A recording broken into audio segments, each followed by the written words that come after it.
about that after the show. Oh. All right, and going live, it is Toys Day. I love it.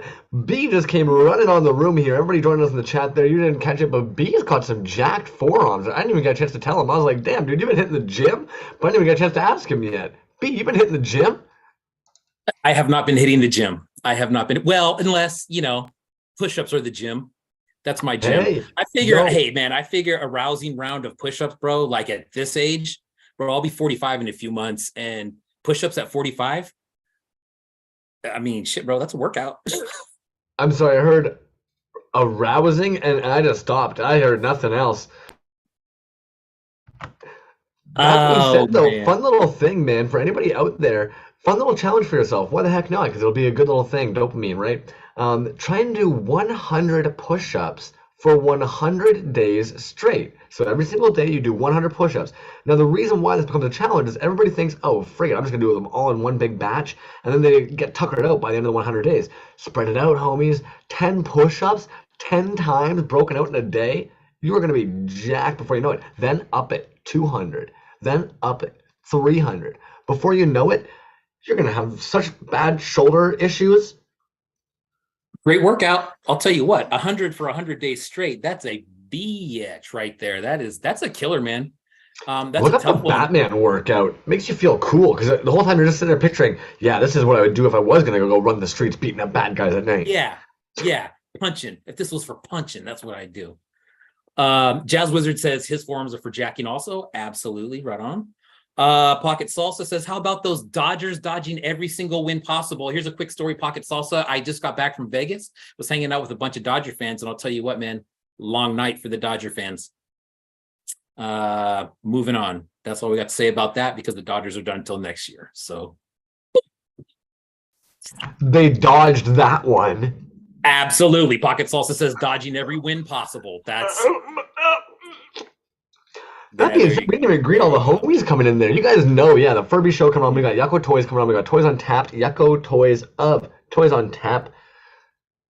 He is going to be doing that. The Furby show is coming in. He did let me know he's got until about 7:45, so we can't eat up too much of his time. That being said, you want to say hi to all the homies chilling in the chat there? The live chat, not the top chat. Let's do it, man. I jumped in here and I think they said there was already 7 people here, dude. Pocket Salsa already said what's up. DNS going on.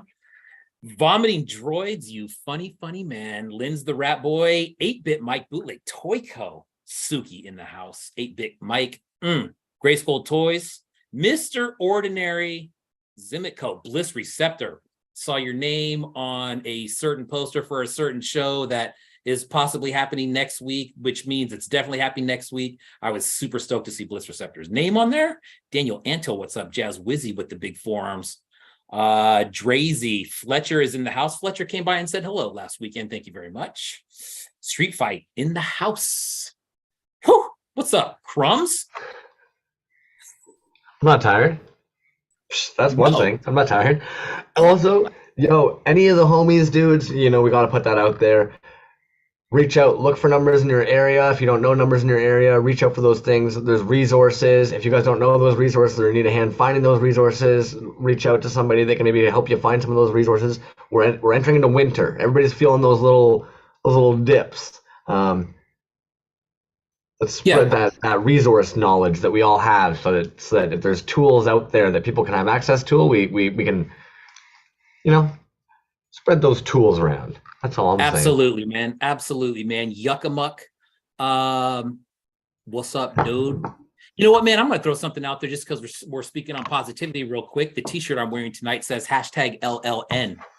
#LLN, if you type that up on Instagram, is #long live Noah.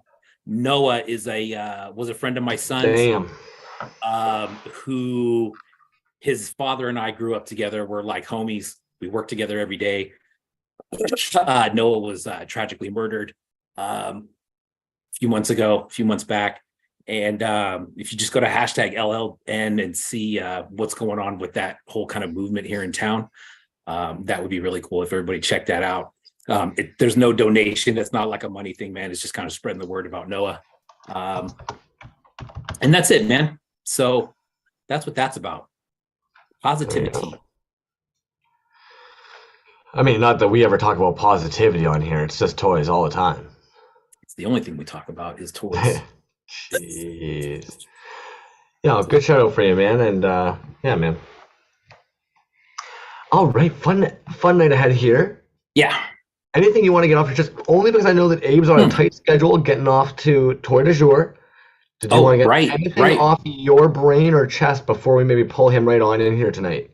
I don't think so, man. I think we're in for a good night, man. Next week is going to be sweet. We'll talk about that later, but yeah, I'm ready, man. I'm ready for the weirdness, bro. Hit me with it.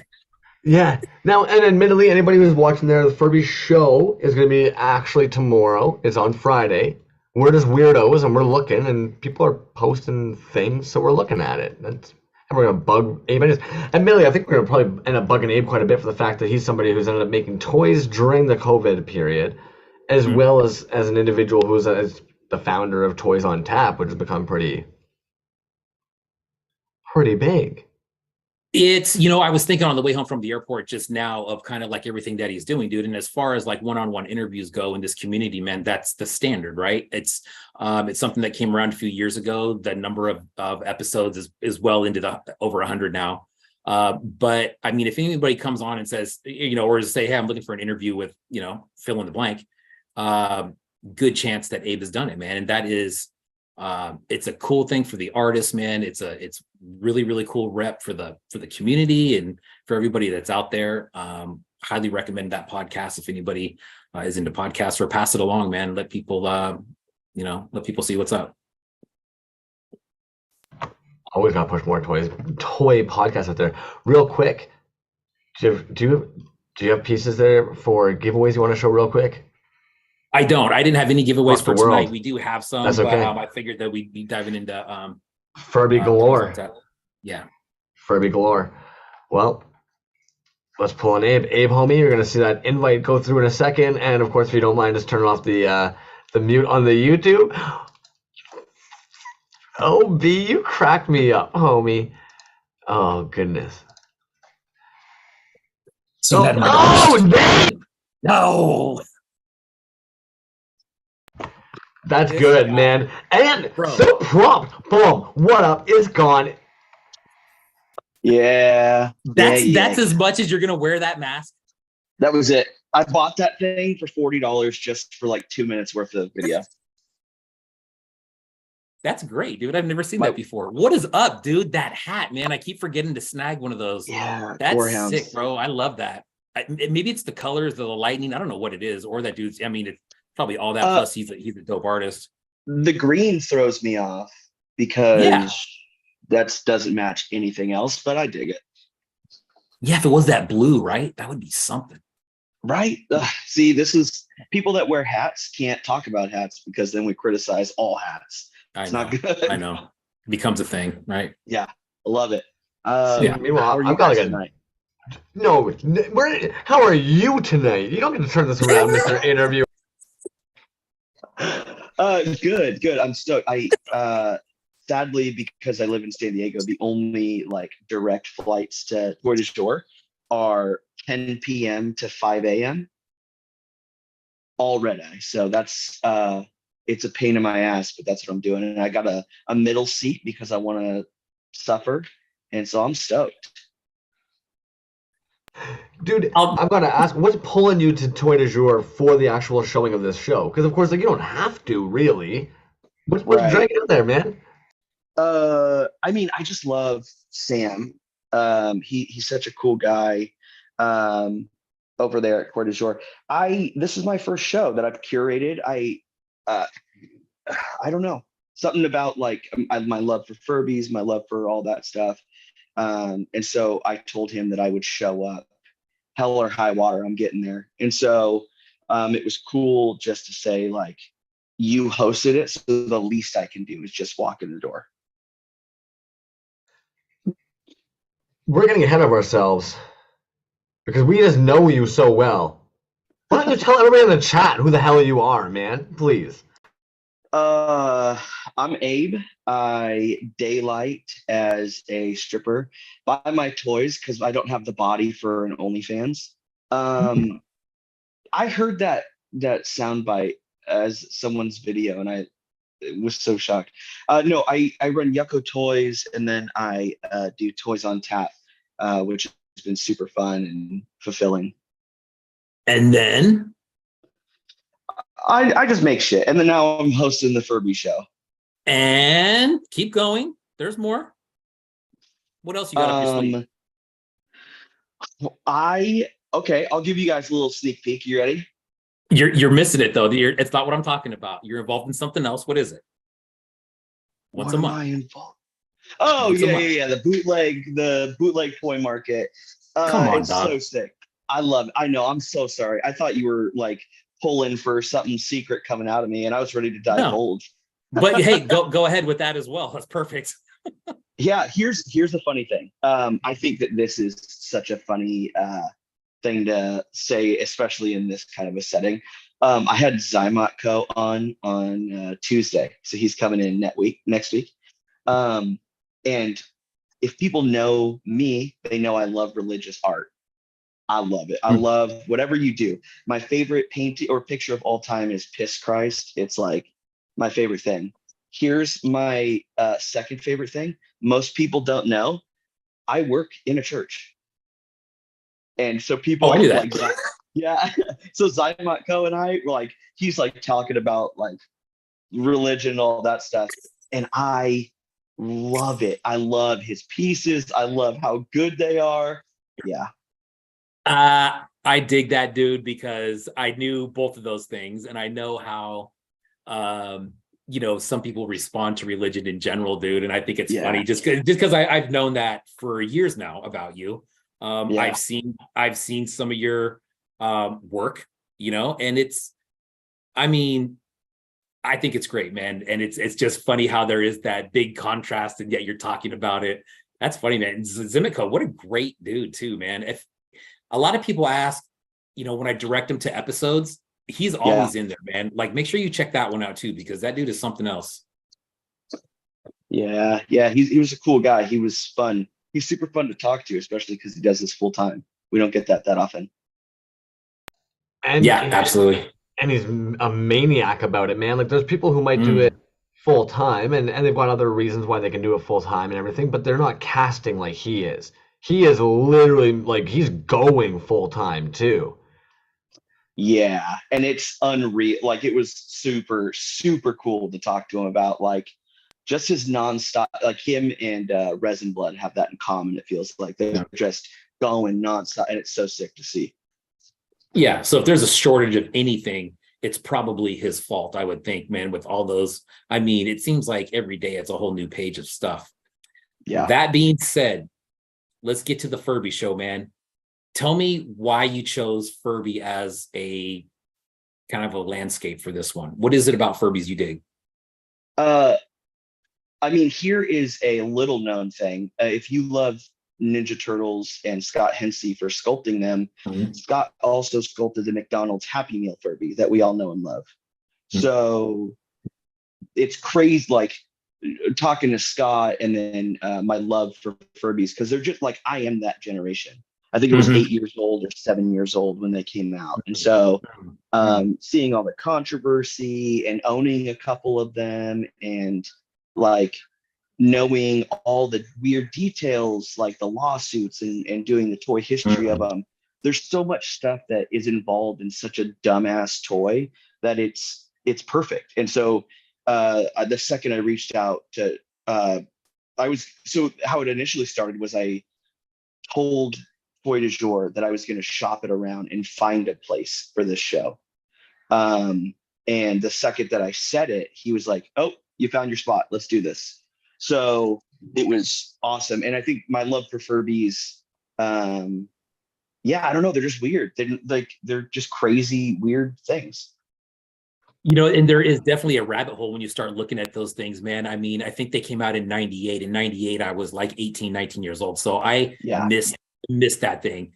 But when you start doing some research on them, a couple of weeks ago, I said, well, let's look into and let's just see. There's some of the stuff that about how it's a robot and it's a spy and all this stuff. But you start going into some of these stories, like Furby's turning evil and this Furby language.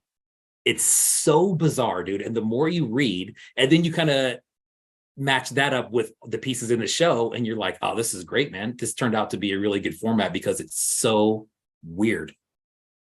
Yeah, it's I think the darker stuff that people don't realize, like the NSA thing was stupid, right? Like it was new technology, we just didn't know what was going on.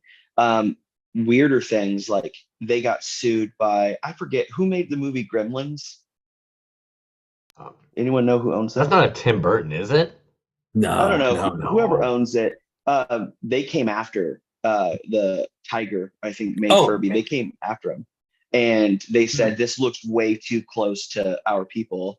And their whole thing was like, okay, our bad. How about we just turn whatever Gizmo into one? So they made a Gizmo Furby, and they just kind of like brushed it under the rug. Yeah. It's the trip, man. And that's one thing that I did read too, is like they were very concerned that it looked too much like a Mogwai. And they're like, hey, what the hell's going on here? So that was kind of interesting little deal there. Spielberg produced it. Attaboy, Yuckamuck. Yeah, so they got Amblin Studios, I'm assuming. Ooh. Spielberg produced it, and then Joe Dante directed it. Live chat. Ghost Receptor with the company, Amblin. Remember that opening? Yeah. That's an old school one. You might not remember that one, man, but I remember Amblin Entertainment.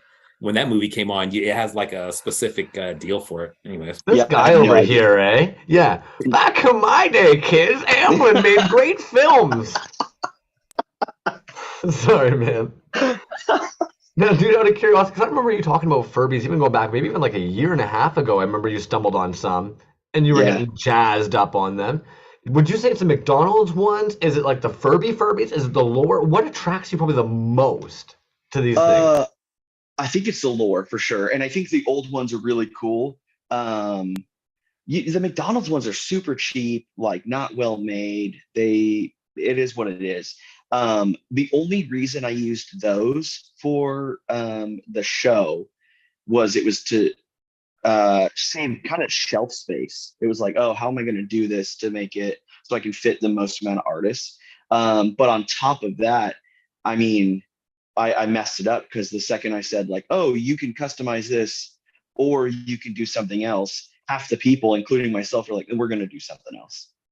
And so I don't know, it was dumb, but the lore and the big ones were dope. I had one that was made after E.T. They collaborated, and that one was the next step in the technology, and it would learn based off of you talking to it. And I, as a little kid, was destructive and just wanted to see how things worked. And it had a latex skin on this one. So I peeled the latex skin off and threw that away and kept the ET, and it was the creepiest thing. Nice. Amblin, that ET company. Yeah. True. So from there, man, if you don't mind me asking as well, because we're jumping all over tonight. Why the heck not? That's how we flow. From Yuckotoys to Toys on Tap, why that migration, man? Why did you start doing the two? A lot of people find just being an artist is enough work on top of the job. You were like, nah, more. Give me more. Yeah, I'm super busy. I mean, it's fun. I think what's crazy is you understand it. You both understand this a lot. Like we got our own jobs. We do things out of love. Like I love doing Toys on Tap. I can start and preface, like when I started Toys on Tap, I think I told Dove this. I was not the person that should have started Toys on Tap. It should have already existed. I didn't know toys that well. I was just getting into it. That almost works better. In my opinion, that almost works better. Like, because Killer had already been doing it. Barbarian Rage had been doing it. The issue is that, like, you almost get to go at this with an excitement when you have the artists in there. And they need you to be excited because you don't know what the hell they're doing. And they want somebody to ask them. Yeah, and I think I did missteps along the way, right? Like I didn't know about Killers because he only had it on RSS or something. He had it like it's on SoundCloud. Yeah. And I went back and I did my due diligence. I listened to every episode multiple times. And then when I had Barbarian Rage on, he was talking about how he had one, and Dove and I, even in his episode, he said like we don't interview people anymore because you've covered enough. Um, which was never my intent. Like I didn't mean to do that. I just got so overzealous and thought like I just want to get the most amount, which is cool. Um, but yeah, like I wasn't the person that should have done it. I'm just happy to be the person that did it. Hmm. But okay, let's take on for a second that you're already a leader in like where you work. So this Yeah. whole idea of being a leader who has to organize people and get this like, as much as you might not have thought you were I think you were the right characteristics for the job, man. That's the My way guy. I would see it. Let me tell you, not one piece arrived late to the Furby show. So Wow. Oh, did damn. something. That's a Because I flex. put out, Wow. well, because I put out in my email, I think I'm very like, if we're going to be in an art show, we're going to be in an art show. We're going to do this, we're going to do it. So I said in my email, if your piece arrives even a day late, I'm going to send it back. It's not being shown. And yeah, like it was a thing that I really wanted to push because I was so passionate about it. And everyone, what was crazy to me, I was ready just to fight. I knew someone was going to come at me, but everyone was like, all right. And they stepped in line and just did it. And like crazy, fantastic artists, no one dropped out. It was awesome. So it's just, it was cool. I tried to get Sucked Lord. I even offered to pay for the piece before I even saw it, but he for sure was like, nah, I'm good. Yeah. You know what, dude? I think just from what I've talked to a lot of artists about shows and stuff, and I think that approach of being very direct and here are the rules, please don't break them. This is going to be a very cool thing for everybody. From what I've seen, people appreciate the hell out of that, dude. I'm not even in the show, and I appreciate that because it puts, I don't want to say it justifies it in a way, but it makes it a serious thing because you're dead right, dude. It is an art show, right? It is an in-person show. We are going to cover it online, and it's a real thing, man. There's fans, there's people who aren't fans, there's all kinds of people that are going to see these things in person and online. And you're right, dude. It's serious. It's very cool. Not to mention, like, how much of a time frame did you give these guys from the time that you first like put together a group for artists to delivery time? Yeah, I had my list of artists that I went to on June 4th, and they got their first message probably pretty close to June 4th, and then every I think I sent that first message. I compiled everyone, sent the first email, and then it was like every 4 weeks they got another email, or it was like every 3 weeks or something, and I counted down for them. I did this just so like I know everyone's on a time crunch. Like I'm busy. I need reminders. One of my best friends is a tattoo artist, and he's like, I hate saying this, but he's like TikTok famous. I don't fully know what that means, but he is that. And he's just so booked out. And he was like, I want to be in the show. You have to remind me. And I said, okay, I'm going to be so far up your ass that you're going to hate me by the end of this. But he got his piece in. Like I got what I wanted, and he got what he wanted. So I think we win. Yeah. Yeah. I think the goal, the goal in me being a hard ass or just being clear was that I want us all to win out of this. I want everyone to either sell a piece, show a piece. I don't want things to be half-assed. And so it was just really easy to say like, hey, just do this by this time and we're good. And we're talking like, I made a blunder. I don't think I've talked about it anywhere. Punk and Pop, one of my favorite artists. Pop and Punk. Punk and Pop. Okay. Punk and Pop Toyz. I always F that up. So we communicate through voice things on Instagram, not so much messages. So I sent the ask, she communicated back. Something got missed in translation, and I didn't write her name down. And I got a message that said, hey, where do I send it? Like a week ago, maybe a week and a half ago. And I was like, hey, I will pay for whatever shipping. I will do whatever you need. Send it here. Let's go. And she got it there 2 days early, and it was dope. Yo, I've got to interject for a quick second, man. The hustle on this so far that we're hearing is just wild. Like, one, the sleuthy place down on the toy du jour, being like, I need a little location, maybe, you know, Yeah. if you know some dudes like that. Yeah. Then laying it down to Sucklord, because you understand that, of course, bringing in some bigger names is going to help some of these smaller names as well. Not only that, Yeah. but it feels good, right? You're going to show us some bigger names, so you're already trying to pull that muscle as well. You just bought that $40 Furby mask that you were wearing. I'm hoping that you're going to wear that tomorrow. And then on Yeah. top of that, you've got the fucking flight that you're going out there. And then you just paid shipping on this individual. I'm sure that's not even the only thing that you probably covered for somebody during this whole thing. Damn, boss moves, homie. Like, where does that Yeah. come? How? Why? What is this, homie? I mean, if I'm being like completely honest, Toys on Tap has done this. It's built relationships with so many people, both good and there's some bad thrown in there. Like there always is both. Humans. Yeah, and so like for Sucklord, I know how to communicate. It's like your time is valuable. I'll pay you for your piece. You can also sell your piece and collect the 70% there. I won't even throw a fit. And it's not that I like think he's a god. I just value his time.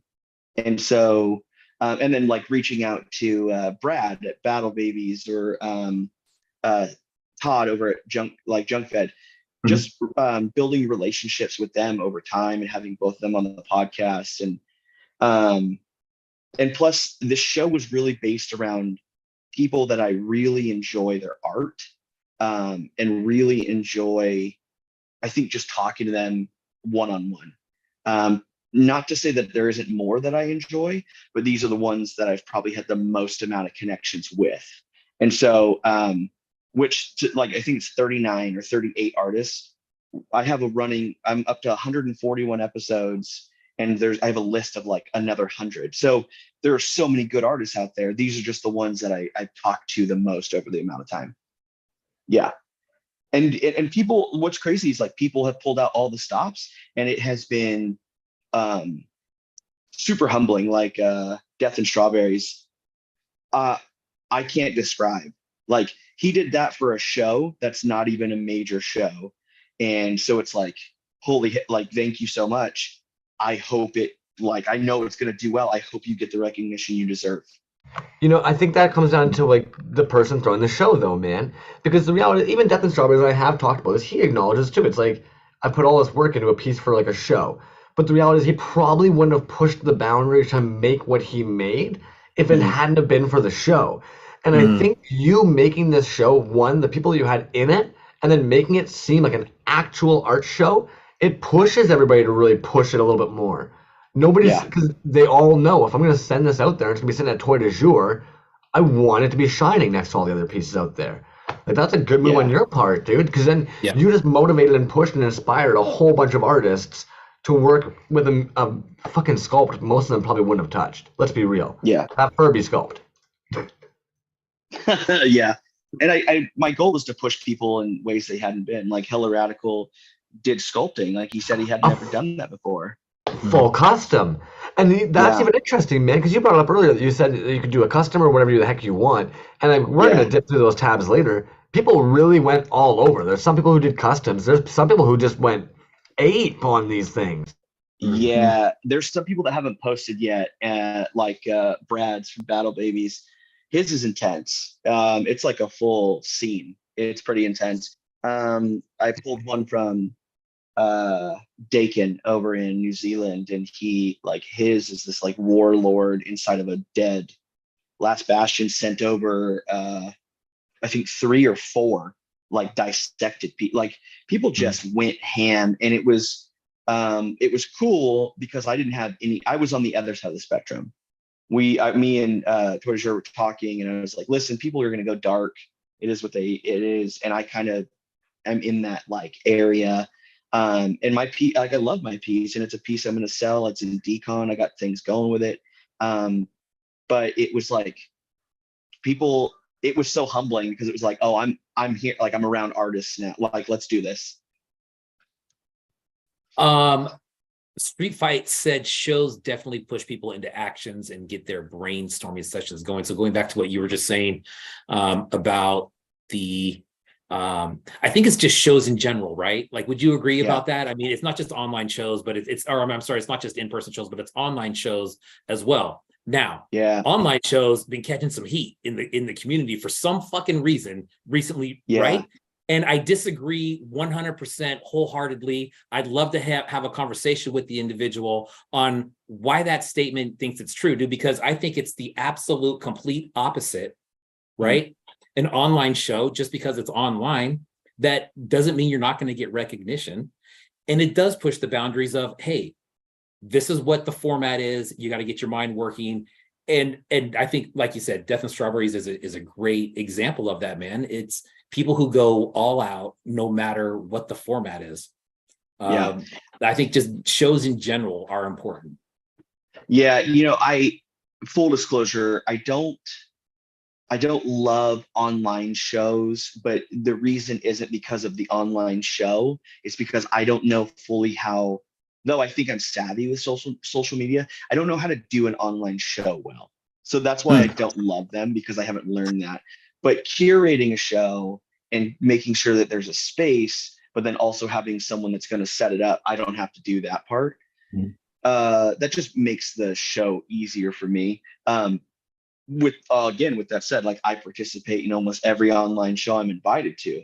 I've made work that I didn't love for it. I've made work that I did love for it, but yeah, they're fun. Those are the most fun, because there's like, I could be finishing that piece up seconds before. So that's kind of dope.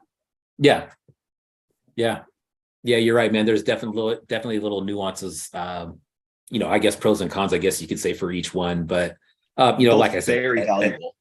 Yeah, absolutely. And it's at the end of the day, it's people from around the world getting their stuff together. I mean, for some people, an in-person show, whether it be time or location or whatever it is, I mean, sometimes it's just not feasible to do that. You've done a great job with that, man. Everybody, all 39 artists, everybody 39 for 39 on getting them in. That's wild, man.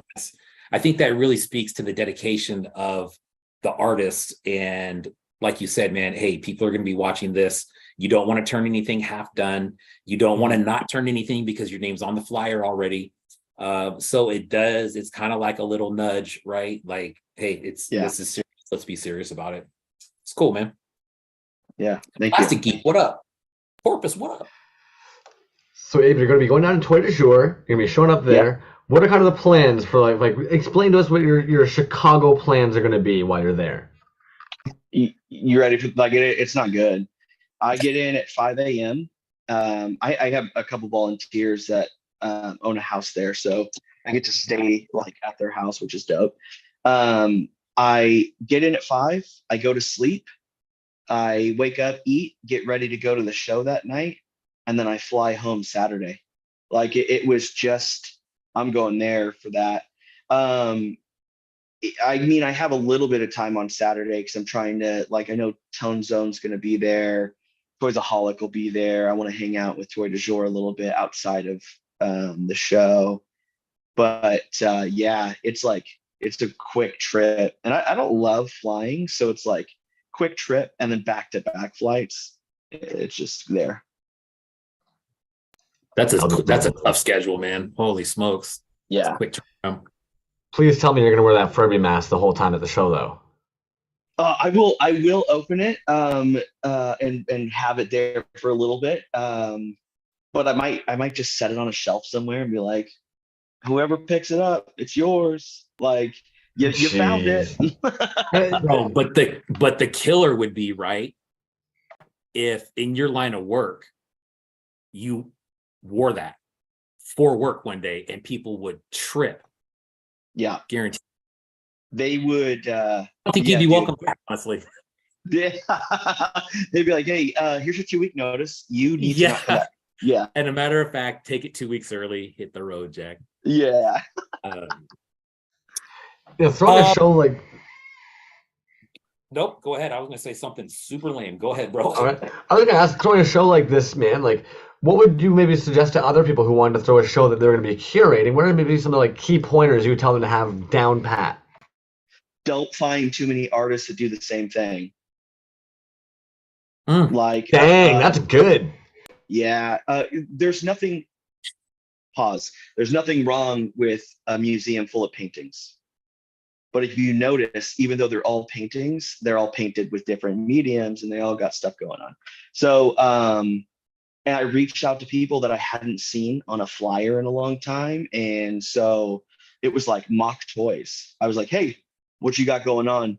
And he made this like, dude, this massive like tarantula thing that moves and talks, and it has a USB plug-in so you can program it and like all kinds of weird stuff. And I looked at all of the artists that I love following. I looked at their styles, and I looked at the amount of time I spent talking to them.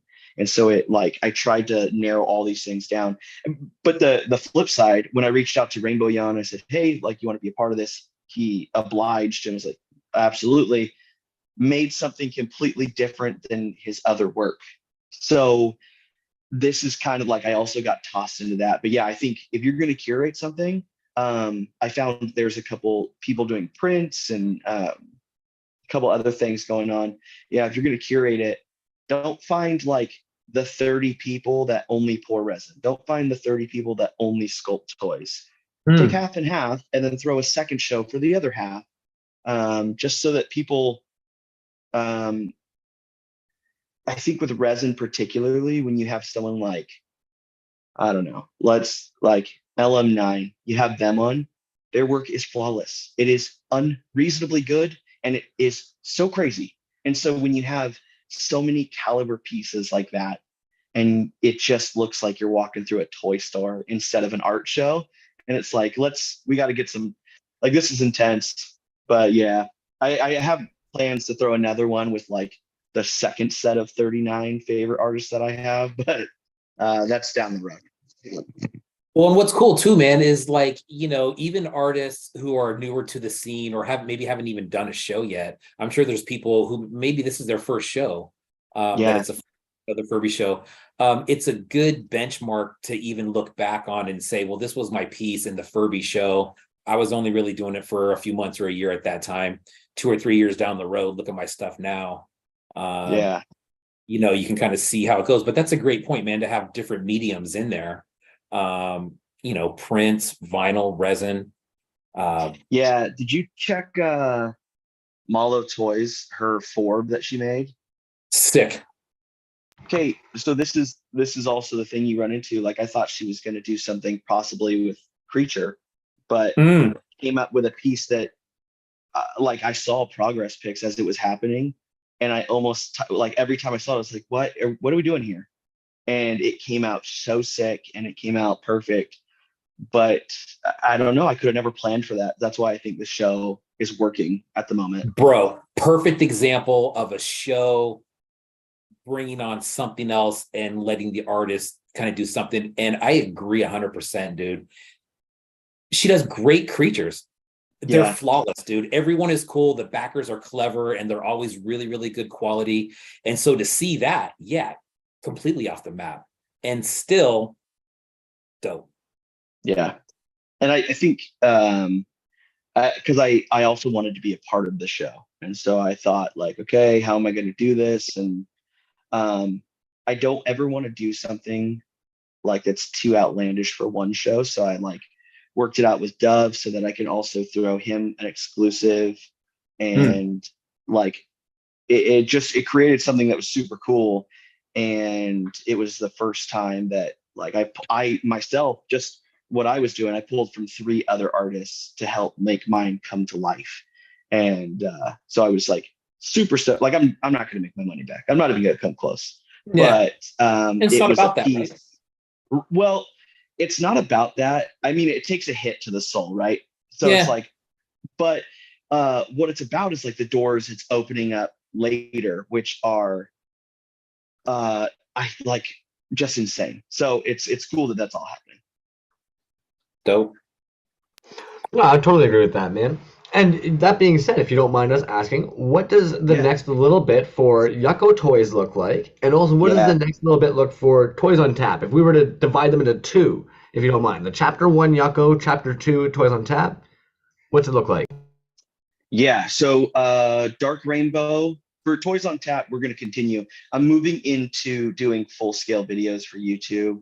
I'm trying to map that out and do things on like specific bootlegs, like amicable Herculeans or Herculeans, however you say it, and like diving into these types of things. And like street sharks and all those things. But that will be alongside of the toy podcast. And I think upcoming, I think it's Dark Rainbow, Jimmy Folklore. Man, I'm so sorry, I can't remember the rest. And then I'm working with Doug to make like a 4 or 5 part series of like, I think it's called like How to Make a Toy, where it's like, this is how you do a backer. This is where the blisters come from. If you don't like mine, this is the factory, like all those things. So that's Toys on Tap. I just like I'm doing this type of thing. And then for Yuckotoys, I am the most stoked. You know, I've been working on Astron for a long time.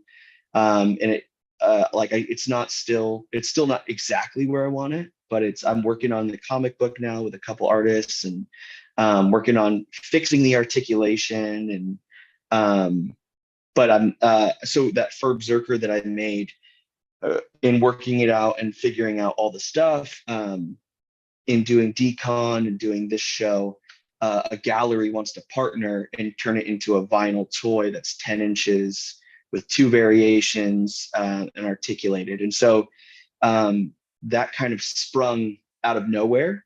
And it's just a sick thing that I have potential to see 2 variations of this creation come to life out of nowhere. And so, yeah, that's what's coming up. Huge moves, man. Yeah. I mean, I'm not a vinyl toy maker.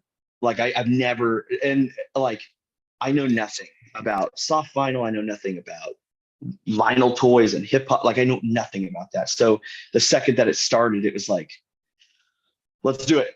Let's like just say yes, and then we'll learn and we'll go, and they'll work with the factory, and I'll be on this side, color mapping and color callouts and nonstop, like just staring at Pantone colors to get things just right for 6 hours it's something. It's something. You can do it. You can do it, Hey, man. man. Yeah. Well worth it, dude. And admittedly, Yeah. if you've got dudes that are going to work out like the jointing and shit for you, and all you have to do is go, thank you. Yeah. Run And with it, homie. it's cool. Yeah. Thinking about that, you know, and working with, so the figure that got made is sculpted by More Horrific. If you haven't had the chance to talk to that guy, holy hell. Like he's doing all kinds of stuff for me, and we're working back and forth, and then working with Gorehounds to get articulation correct and figure out how to package. And then now working with them and doing a whole different thing. Like people underestimate how important it is to know people. Like I can't say that enough. So it's like, if you're gonna do something.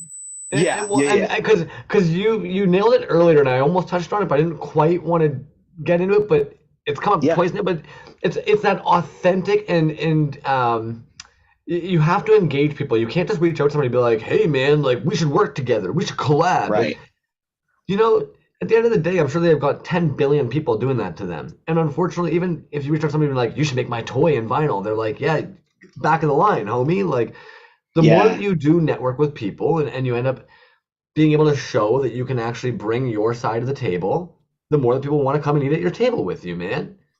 Like, that's good business.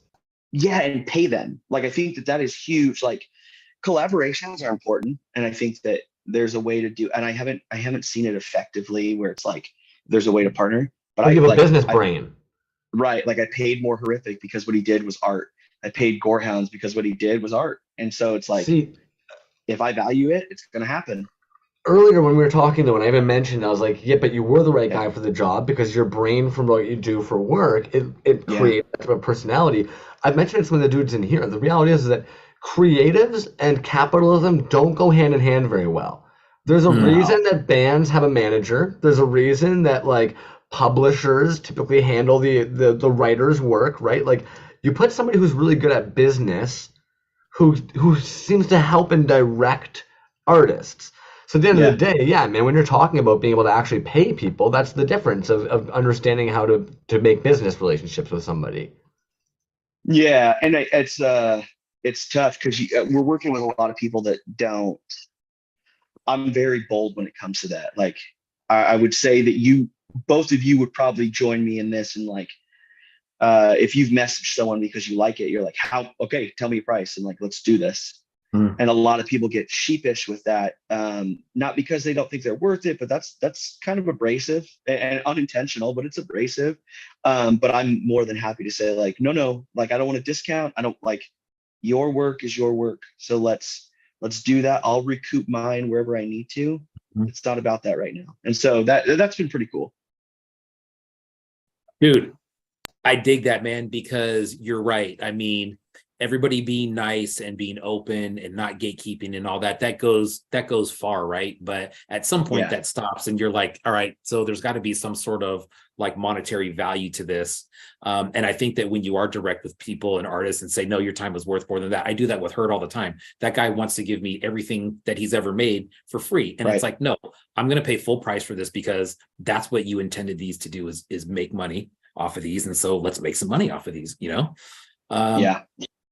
And it's hard, dude. I mean, everybody is so nice and they're so generous. It's almost, you know, everybody wants to give a discount, dude, all the time. And I appreciate the hell out of it. You know what I mean? But there's also a large part of me that says exactly what you said, man. Do it at full price, dude. There's no reason I should be getting a discount. You know, there really isn't. So. And I think running, I am always honored to run the podcast and give people a voice. I think people they'll send me stuff as a thank you, which is cool. Like, I love it. Like, I will never say I don't love it. And it sits on my shelf just like everything else. Yep. But it is the most humbling thing to open up work, and it's incredible. And people are just so grateful that they got a platform. And then what they get in return, like it's so I like the things I send to say thank you are never the same as like how good their work is. But it's just such a cool space. And yeah, I don't love discounts, not because I feel like I don't deserve them. I feel like you don't deserve that. And so I really just, I try not to do that as much as I can. True. And you know what? So Barrio Boba says he'll admit he's kind of stuck at the business end of this. Yeah, I get it, man. I mean, I think when you do that, I think on the bright side for Barrio Boba, I mean, look at all those waves that he's done and how many sales are in that. You and I both know about those, dude. But it's just, they're cool pieces and they do sell a lot. But again, I think when the business aspect comes into this, I think what we got to realize too is that, these are artists, right? Yeah. And maybe humans, exactly. And maybe we're not business people, you know what I mean? And that's okay, because this is kind of an extra thing. And I think the business end of it is something that comes second. I honestly don't think that anybody gets into this sitting around going, man, how can I make some money? No, and everybody's situation is different. Always. Yeah. I can say this: if you're looking to break all those things, Clean Break is a podcast run by Matt Gondek. Talks about pricing. Like, he has like quick blurbs. It's like regurgitated stuff from his website. He interviews artists, which is cool. But it's all about painting. He talks about like how to manage business, how to reach out to galleries, how to price your work, how to do this. And it's very straightforward. And his whole philosophy is like, I'm just bringing on people to get knowledge to you. So if you're struggling, like, don't listen to Toys on Tap. Like, listen to that podcast, because man, they got it. They nailed it. That's just it, man. Like, there's definitely resources out there that have existed, like books and even that explain these things and these concepts. Absolutely. And you know what, man, on the flip side of what I said about maybe maybe they're not the best. Some people are not the best at business. On the flip side of that, there's some excellent business people in this community who know what they're doing, when to do it, how to do it, how much to do it for. And you can see that people have consistent runs of stuff. Not only is it dope work, but there's also a marketing scheme behind that where you're getting it in front of people and selling it. And it's, there's customer service that's involved with that, dude. I mean, it just, the list goes on. So yeah, I think it's definitely a learning process. Not only is the art itself a learning process, but the business aspect of it is also a learning process of it, man. You know, what are you buying? How much are you spending? How much are you sending out? What is the packaging costing you? What is the shipping costing you? Are you charging for shipping? You know, what are your fees on the online store? Are you doing drops? It's just, there's so much involved, man. It's really hard to be, I think, just as an outsider looking in, I think it would be really hard to put so much effort and thought and creativity into a piece. And then you're done and you say, man, what a relief. I'm done with this thing now. It's fucking awesome. And then you start the second job, right? Your second wind has to come and you go, okay, now how am I going to sell this thing? You know what I mean? And like I said, I think it's a learning process, dude. I think that was a great drop, that podcast that you just said. I've never heard of that before, but it just shows how many different aspects there are to this. It's not just the art, you know what I mean? To make it work, relationships are everything. I think not only in this community, but just across the board. But there's a lot of knowledge that needs to go, and nobody comes in here, I don't think, with 100% knowledge. It's a learning process from beginning to end, you know. And it's, you know, you could be doing this for 3-4 years, and a perfect example right now, you're talking about people I've never heard of before, dude, and I've known you for probably 3 or 4 years now. So it's, you know, it's a learning process, man. I don't think anybody should get frustrated with that. But definitely, if you are frustrated with it, maybe reach out to see people who you think are doing it right. And, you know, I'm sure people will be more than willing to help, especially with information about marketing and selling and pricing and stuff like that. That's a little bit different than, hey, and how did you make this? You know, I think how did you sell that is a good question. Yeah. Or just watch them. Like, I think what I started doing, and I will admit this, I watch different artists. Like, if I watch your Instagram, I watch what happens. I'll take notes, like, this got made, he sold it for this, so I can kind of break down his cost, that bit. Like, and so it just, if you love an artist, you probably love the artist for a reason. Figure that out. Like, don't just I think because Instagram is so vulnerable and like so intrusive, like we all show so much of our stuff. Watch it. I enjoy it. Yeah, that's how I'm learning right now. Absorb. No, that's definitely a good point, man. And we've coming up to close to almost that hour here. Before we kick you off the show, is there anything that you'd like to get off your hands that we maybe haven't touched on tonight? I don't think so. I think just stay. Oh, everything's about to fall. There we go. Nice. Good. Boom. Good catch. There we go. That was I'm like, do you have a cameraman? Yeah. I'm gonna try to go live at the show tomorrow. I'll be excited. I'll do my best. But what doesn't sell, he'll post up. So stay tuned and like tell those artists that they did well. I think even if you're like, that's not my style. Yeah, there's a lot of art out there that I don't love, but I can tell that it's art. And so I think that's the cool part. Yeah, I think that's it. You guys are killing it. Thanks for doing this kind of stuff and covering that show and doing all kinds of stuff. It's super helpful. Dude, thank you for coming on, man. You are a saint in the community, dude. We've talked about everything that you're involved in, dude, and it helps so many people and it helps spread the word so much.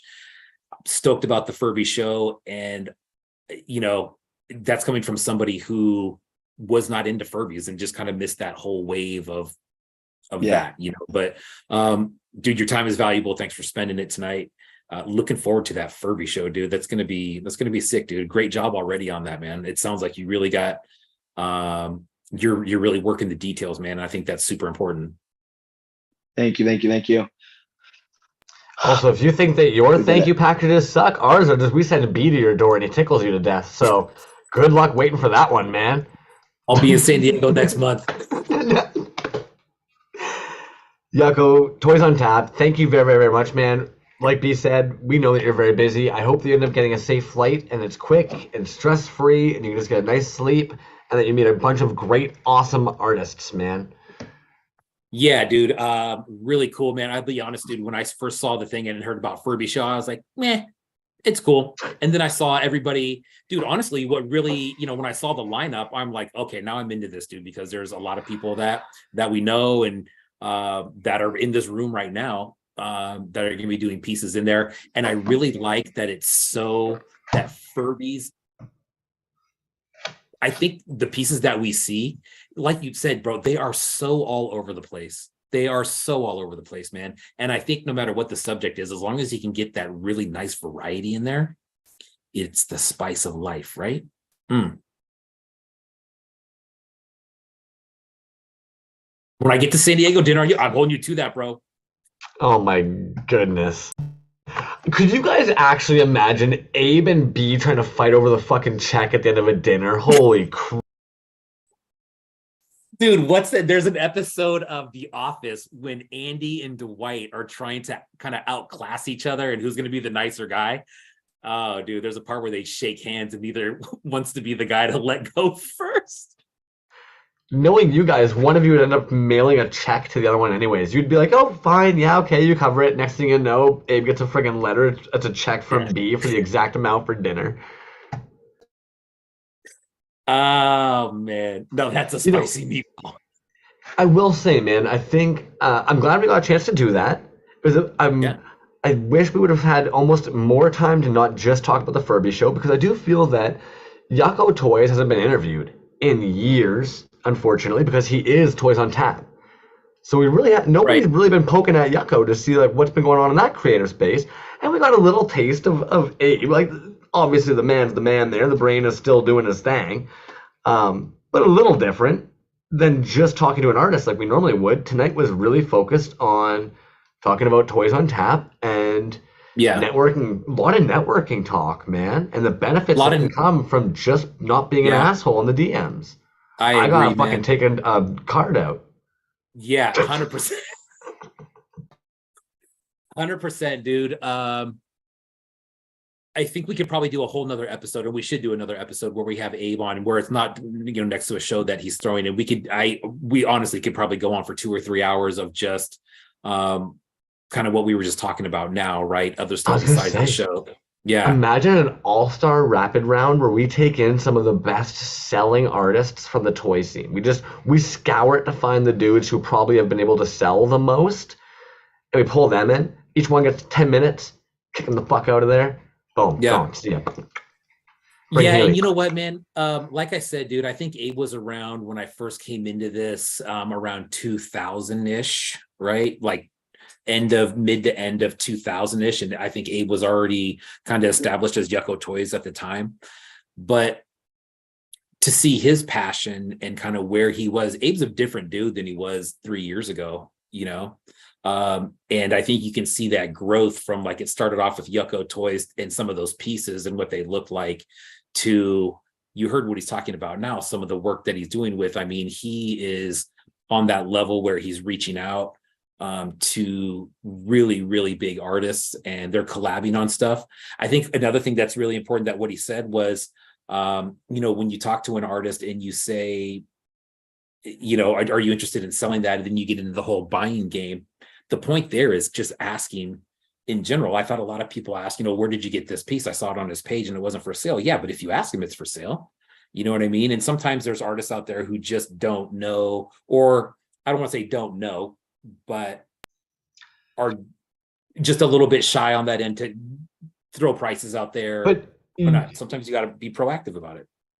You are better at sliding into the DMs, I'll admit. He was talking about it earlier, man, and he mentioned when somebody sends him something and he's like looking at it, if you ever basically want to just cause me the greatest panic attack you can possibly do, let me know you're sending me something without no ifs, ands, or buts. Just tell me. Be like, you can't say no, Crumbs, it's coming to you. If you really want to see me basically just avoid my DMs out of theater like a fucking deer that's been like just bum rushed, that's how, homie. Because I don't want to ever offend anybody or turn down their opportunity to do something nice. But at the same time, I'm also, none of you guys are making shit off this. Shipping to Canada is expensive as dick. The hell are you doing? We were talking about Yucko though there a second ago and how he came out like 2000. This might be still one of my favorite pieces in the collection, man. Absolutely. Yeah. Colors worth dying for. And if anybody isn't familiar with this, because unfortunately, some people don't understand that art is supposed to make you feel stuff, so it didn't get the most love sometimes. But each one of the crayons is actually one of the schools from a school shooting. and they've done it in their colors. So I mean, Well, it's and not the a, crayons are bullets too, right? oh I mean, yeah, oh yeah, that's yes. I mean, Cast it from one of I believe it's from one of his grandfather's shells, but maybe I'm wrong. But it is a real bullet that has been molded and casted from. yeah. Um, but yeah, it's a commentary piece, and in my opinion, Yucko did start off in visual art before jumping in just into this art medium. He was an artist. That's a pretty artist piece. Yes. Dude, thought provoking, it's relevant, it's social commentary, it's a hot button issue with a lot of people. Um, It's Ronald McDonald's in a thing of carbonite. the big shoes sticking out there, bro. So it's so recognizable from just the shoes. I think that's very smart in a way. I'm gonna rate that up there, not rate it up there, but it's the same idea, right, as Healy made with the Raiders, right? The paint scheme is what triggers that memory of a different character, and it's something that's so identifiable, right? It's like, oh, boom, purple, green, white, black, Joker, boom, black, white, Punisher. You know what I mean? With that, you see the big red and yellow goofy shoes, Ronald McDonald, boom. Right.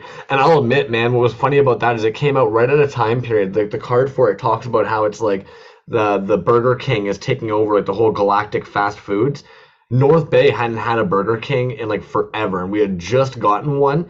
And of course, like everybody in town was losing their minds, being like, "We've got to hit Burger." If you wanted to go to Burger King, the drive-through was like a 20-minute wait at one point because just everybody in town was like, "Fuck Burger King!" Ah! It was nuts, man. Yeah. So I needed that, obviously. That was literally my town, basically. We had just carbonated the McDonald's, man, basically in town, and decided, fuck it. Yeah. That's what we do. That's what we do in Canada. Oh, dude. Uh, Fucking Canada. It's so cold already. It's so cold already. You know what's funny, dude? Already. Fuck. It's so funny that you said that because I was talking to a guy on the plane, and he's just some old timer, dude. I love talking to old timers, dude. They're easy. This dude was a peach, Me too, every man. Thursday.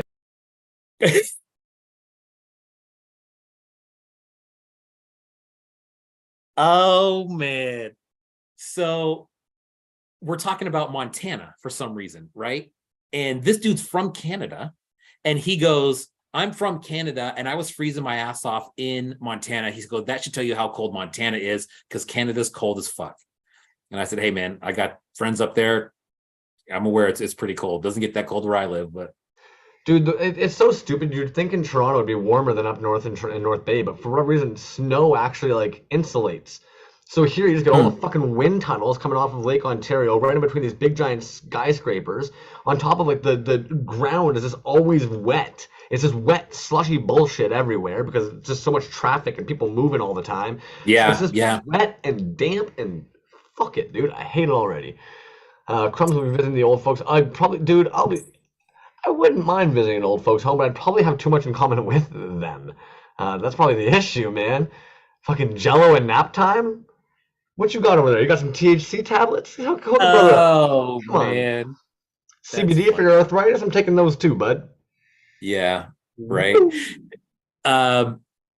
God, dude, there's so many other stories I want to tell right now, dude. We need to focus on the Furby show and start looking at some of these pieces. We've got to. I can't help it. He was talking about it earlier, and some of you will get this, and some of you will not, because I think some of you, when I say this, you're going to be thinking of a fleshlight, and some of you, when I say this, you're going to be thinking of like one of those eggs. But there's something about the McDonald's Furby shape that looks like a pocket pussy. It was really hard for me for a second to be like, as if nobody just made a fucking Furby pocket pussy out of one of these. Just silicone it, hollow out the inside, remove the head, and you've just got a Furby. Just I'll tell you what, man. I'll tell you what, you got that schematic pretty worked out, bro. I think you've thought about that multiple times. You're like, no, it's really easy. There's a screw in the back. You take it out and pull the insides out.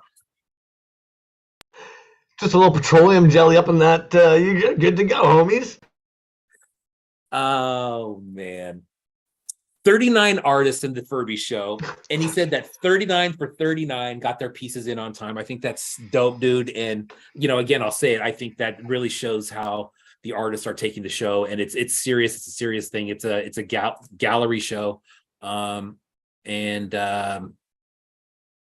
it's It's great, man. I think Abe's doing some really, really cool stuff in the community.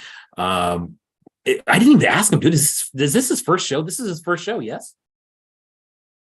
First show he's thrown, yes. Curated. Jeez, very cool. Nailing it. You have kids, sir. You have children, sir.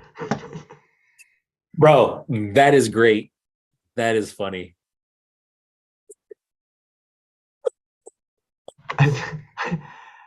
But I think we jump into the monstrosity we're talking about. Who's banging a Furby? I ain't banging this Furby, that's for sure, man. Jeez, Louise. That's wicked, man. That is nuts. This makes sense to me why this would be getting made. And now I might have gapped out a little bit, and I hadn't even had a hit yet. Maybe that's part of the problem. When Abe was in earlier and he was talking about a 10-inch vinyl, is it the 10-inch vinyl of the Astron that'll be getting made, or is he going to be getting a 10-inch vinyl? No, I think he was talking. Oh, you know what? I don't know, man. I know that he was talking about the Furby piece, and that is a large vinyl piece, but you said he had some other stuff in the works. I didn't even think about that, dude. A vinyl Astron would be very cool. For Burskers getting ready. Yeah. Beast mode over there, homie. Mm. And you know what? Like, I mean, if you're going to be the dude curating the show, I feel like you almost have to be coming swinging, you know? Oh, yeah. And that's a great one, man. I mean, look at that thing. Yeah, more horrific. Work like crazy. Make this come to life. Gorehound Toys took care of printing. There you go. Nice. That networking moves, right? Boom. A little up front. That's legit, man. Just a friggin' big giant Furby monster made up of all the sewn up Furby pieces. Dude, and I'll say it again, like you just said, dude, getting paid for their services, right? I think that's huge. Well, yeah. Ass, grass, or cash, man. Yeah, one of the three. One of the three. No, some of these artists, I did keep up their pages anyways because it's not the night of the show. So we're pre-creeping. What's the... Oh, gotcha. Okay. Yeah, premature creeping. Yeah, and you know what, dude? I didn't know how to get that across in our posts. I know. Because I didn't want... I didn't want to put anybody on blast and say, hey, you know... I don't know. It's just kind of a weird thing because I know not everybody has put their stuff out. Some people are keeping a complete surprise until tomorrow. So that being said, if you see stuff from an artist that we don't see their Furby piece, make sure you check in tomorrow because it's yes. And Yucko did make sure, and I think all the people that copy and paste, like Dimension X Toys right here as well, he's got it all copied and pasted. Like you can follow all these links. If you're somebody like weird like me, you can open it all up in other tabs. So you can just go and edge for the time period that you require, however you want to systematically go through them. It's to your leisure at that point. We've talked about this artist a couple times, man. Always, unfortunately, slides under the radar, in my opinion, Dimension X Toys. I know that since he's been doing work with the Making a Mutant has gotten a little bit more love, but yeah, great artist, dude. And you know what? A super cool dude too, man. I met him at DCon, and great guy, man. We should definitely have him on at some point. Dude, I've been sitting here for the last 3 minutes trying to move my mouse, and I'm looking at your fucking... Oh my goodness, yeah, I get what you're saying. You were looking at my mouse trying to make it move. Oh my God. Dude, you literally hopped off of an airplane, ran in your door, and sat in your chair. You're good, man. I'm like, man, this thing's fucked up again. You kidding me? Wow, that's crazy. Yeah, okay, so you know what? This is something that I think is actually really neat that happened with this show. So Abe had the McDonald's Furbies and said you guys can customize them. Now, some artists, obviously, when they started seeing what was coming out, they're like, fuck, I didn't know we could do that. I gotta say, man, considering that Hella Radical is somebody who's typically only casted stuff, this was way out of his comfort zone, and he killed it, in my opinion, dude. It's straight up, dude. Yeah, and I believe this was original sculpt, right? Some stuff on there, which he said he wasn't really, I don't want to say not familiar with, but it's just something that he doesn't typically do. And again, you know, that's the show pushing someone's limits, and that's dope. The show pushing the limits, and you know what, man? Not that I think that I'm like the dude to ask about this, but it was kind of like he was asking me questions about the paint apps. I know he was concerned about that. For Bussy on the mind. We're two toy dudes. We always have for Bussy on the mind. Come on, man. That's right. Jeez. That's right. What do you think? What else we're doing? That's great, man. I like that little drawing he put up there. Oh man, that was Also, dudes, man, you didn't correct me last week. I'm an idiot. Every time that we see Kingdom of Spiders, uh I always accidentally get it as the other one. There's another one there. King Spider. Our homie that's in the chat normally accidentally got 'em mixed up, and I feel like a fucking idiot every time that I get it. You know what, dude? I know for a So fact. that. Sadat, yeah, and you know what, dude? I know for a fact I've done it more than once. Fuck. And I feel like a fucking idiot every time I do it, dude. Same. Like straight up. And they're both great man. artists, you know what I mean? Like you see That's them, you're why like, I feel like that's such a dope, that's freaking gotta be- moron. Yeah. Yeah, and they're not the same, of course, but they're similar styles. Both really, it's dope work, man. I know. I've made the mistake myself, man. I feel like a dumbass every time I do it. Flesh says that that hell piece of dope caught whatever it is that Crumbs thought he had was a fleshlight. Jesus. Hey, I found out it was just an Oh. allergic reaction to the Gain laundry detergent. It wasn't anything else weird with my. It wasn't. Are you anything- allergic? Are you allergic to game? Well, I mean, you know, since we talk toys all the time, yeah, I might have had a Yeah. little scare where I thought I had something happen, and it turned out it was just an allergic reaction to the dish soap or the laundry detergent I was using, and maybe the Gain was causing a little reaction in a very sensitive area that I was like, holy crap, what's happening? Is my dick gonna fall off? All toys, all the time. I love game. I use it. It's great. It smells so good. It smells so good. Trust, homie. Man. If There you go, anything, Kingdom of Spiders. shout out Uncle Spank. Uncle Spank and the homie. A couple of them ended up suggesting using some hypoallergenic soap on my gotchis. Mm. Real ones out there. You guys are real ones. Yep, that's it. Anyways, It's expert advice right here on ToyzAlive. all toys all the time. That's it. Junk Fed, our boy Toddy's. Well, and what I really dig about this one, man, and it's dope work. You know, let's start there. But the connection with the Gremlin story, and how Furby kind of got sued for trying to look like that. That I think is brilliant. That like, oh yeah, you want to see how close it is? Here you go. It's identical. I know it's not a Furby piece, but this is one of the most Oh. gorgeous fucking pieces that I have seen come out in our scene. Mm. In maybe ever, like top 5 ever, but this motherfucking piece is gorgeous. That is something else, man. I saw that one too, and I thought the same thing. Like, yeah, man, that's wild, dude. You know what? I like how the vines are coming through the window there, but even if there was no vines there and it was just that dude looking out into that outside like that, that would be something too. The making of this piece was stupid, homie. I know this isn't a Furby piece. I'm sorry, guys, but like this is stupid. Look at that. Get a life. Mm. And you know what? I think the part I maybe love the most about this piece is I feel as though Junk Fed every now and then, don't get me wrong, he loves the dinosaurs, but I do think it's unfortunate that people kind of lump him in as like the dinosaur guy. If you go to his friggin' archives, that guy has some fucking banging casts from back in the day. The fact that he's changed his medium over to these, and they sometimes get a little, it's like, well, then you're not looking close enough, because there's some shit happening, man. Yeah. Well, and I'm curious to see what he's gonna, yeah, dude, that's so cool. Curious to see what he's gonna do after the 100 dinosaurs, right? We know the dinosaurs are gonna stop at 100. Oh, that's wild, dude. Yo-Yo Dine. I hadn't seen that one yet. Yo-Yo Dine, a fellow Canadian. Anybody answer that Yeah. up in the chat? Yeah? There we go. Thought so, but for some reason, he makes his rounds around so much. I wasn't sure if he was or not. And the only, God, dude, I want to say yes. And I met him at Assembly Required at this last one, and we chatted for a minute. I bought a couple pieces off of him, and I want to say, yeah, it's Canada.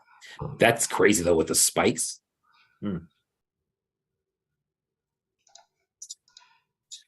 Ooh, ordinary.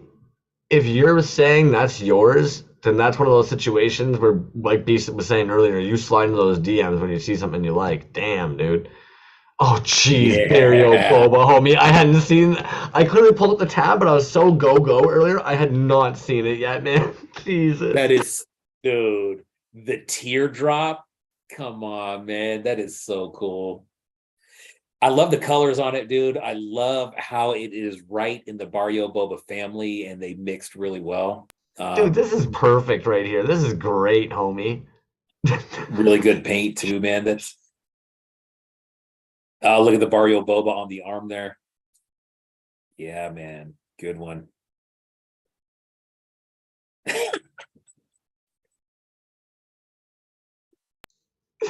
Homie. Okay, Barrio Boba, I think, has like a hidden humor that we just don't get a chance to see too often, and it's glorious, man. Dude, did you see that on the back of the package? It Yeah. said El Smurfy. Gives people's nicknames like El Smurfy.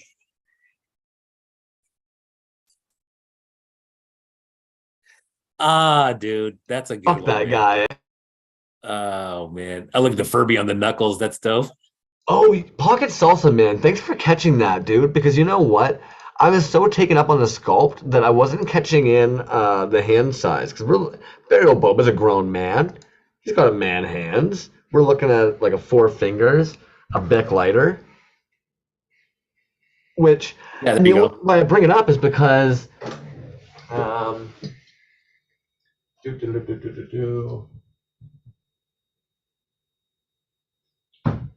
some people might be thinking of like this guy, right? Like some people might be thinking of like the original Barrio Boba, but if that thing is closer to the size of a Bic, then there's Yeah, quite a that's more difference the there. size of the Bounty Vatos, right? Like the There you go. 3.75 to 4-inch something. Yeah. Sick. Barrio, man, great work on that, dude. Yeah, I'm straight up, loving dude. that That's a sculpt work great on one. there with the little eyelashes. That might be my favorite part on there. Oh, I didn't even notice that. That's what I'm saying. Like the sculpt work on that extra Nice. little Furby face on top of there. I know Yeah. I meant to be posting the chats there. Sorry about that, guys. The pages. It came out great, dude. Oh, fuck, porpoise on this, dude. So first off, this right here, I don't know if anybody caught it. That's my Oh, line. yeah. That's what I say right before hopping in. He stole it. These are nuts. These are stupid, dude. Bro, 20 parts, 16 casted parts, 4 recycled from the original Toys. You maniac. Those are crazy good. What is in here? I'll tell you this though. Whereas, and they moan disconcertingly, like the true little whores they are. It's those ones where you turn them upside down. It's like, Yeah. Yeah, why does it sound like one of your cats, dude? It doesn't sound like a. I was when you turn it upside down, I thought it was gonna make one of those. No, instead it ended up going. I was like, what the fuck is that? Also, I gotta point it out because it's driving me insane. This right here looks like if you stretch your scrotum over top of a black light. Just this one section right here. Anyway, okay. yeah, I try it guess later. that's Try it what later. Got it.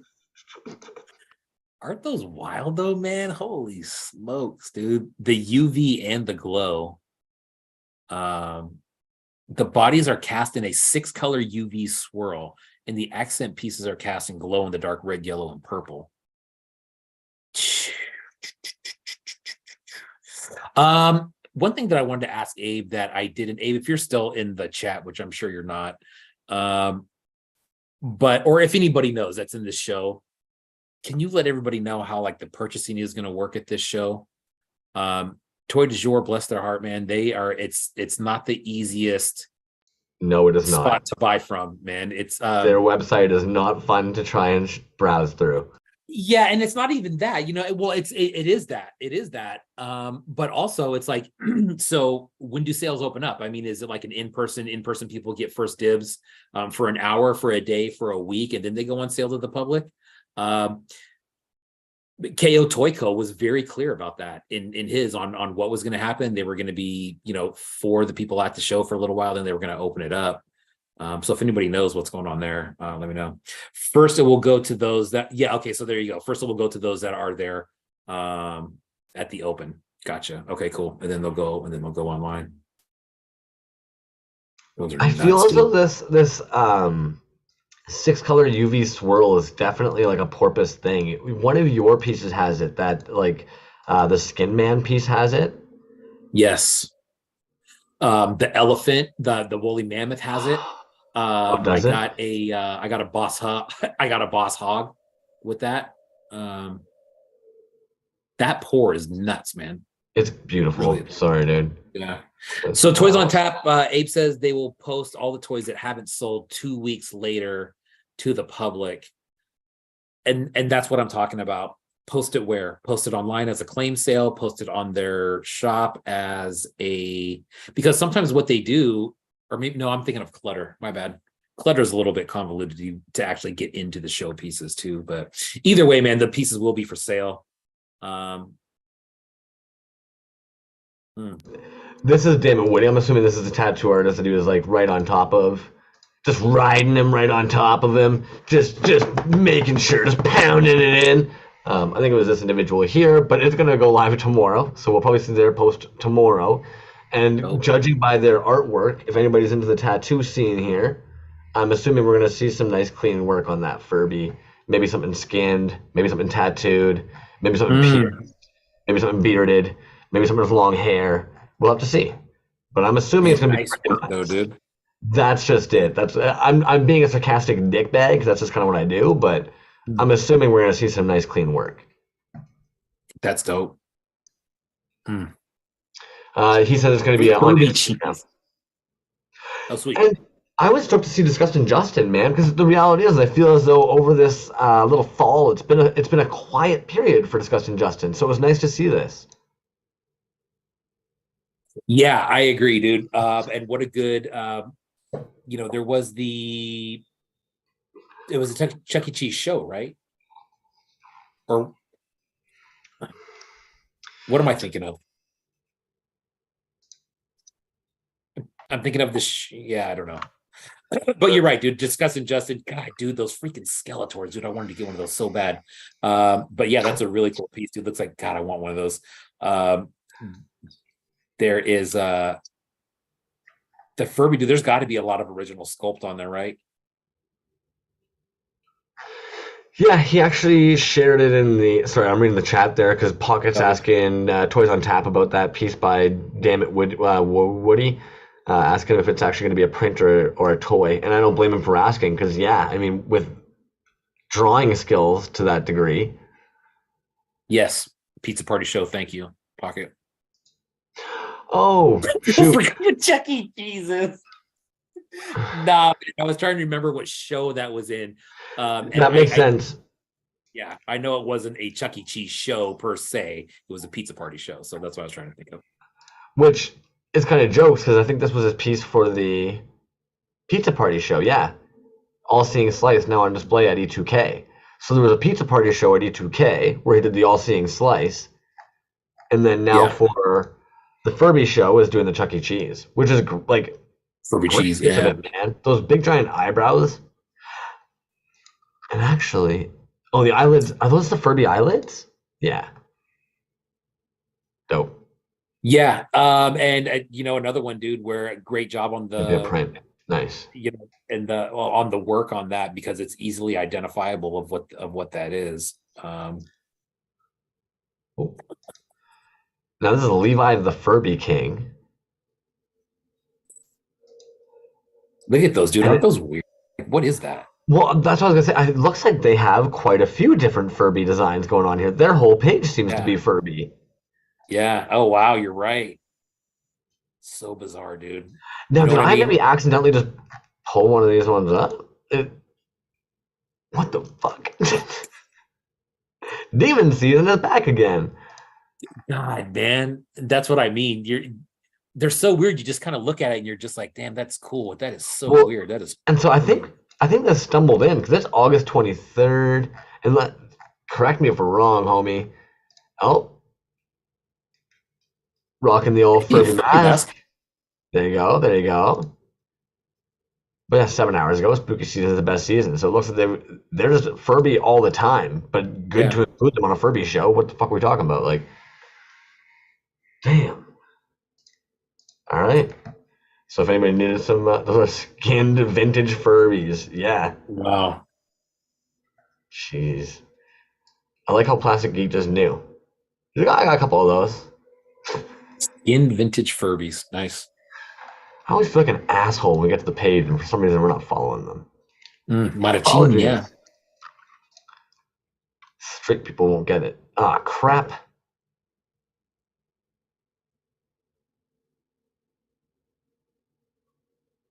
Oh, this is cool. What is that bottle there, Crumbs? I think it's just some enamel paint. I don't know. Plus, is that maybe just like a little vitamin bottle, a little 5-hour energy bottle? I don't know. Yeah, man. some. Damn, dude, there's some going into that thing. Okay.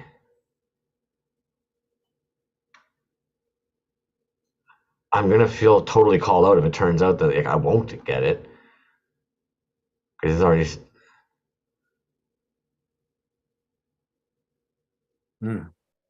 What? All right, if anybody in the chat knows, yeah, let us know because now I'm out of the loop and I'm confused because he called it.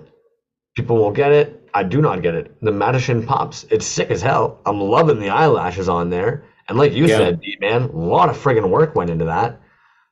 Pops. Model Furby.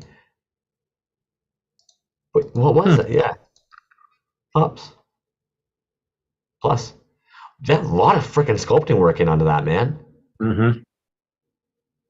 And cool to see the bottle being used. Yeah, I was gonna say, and not only sculpting, but really small sculpting too, right?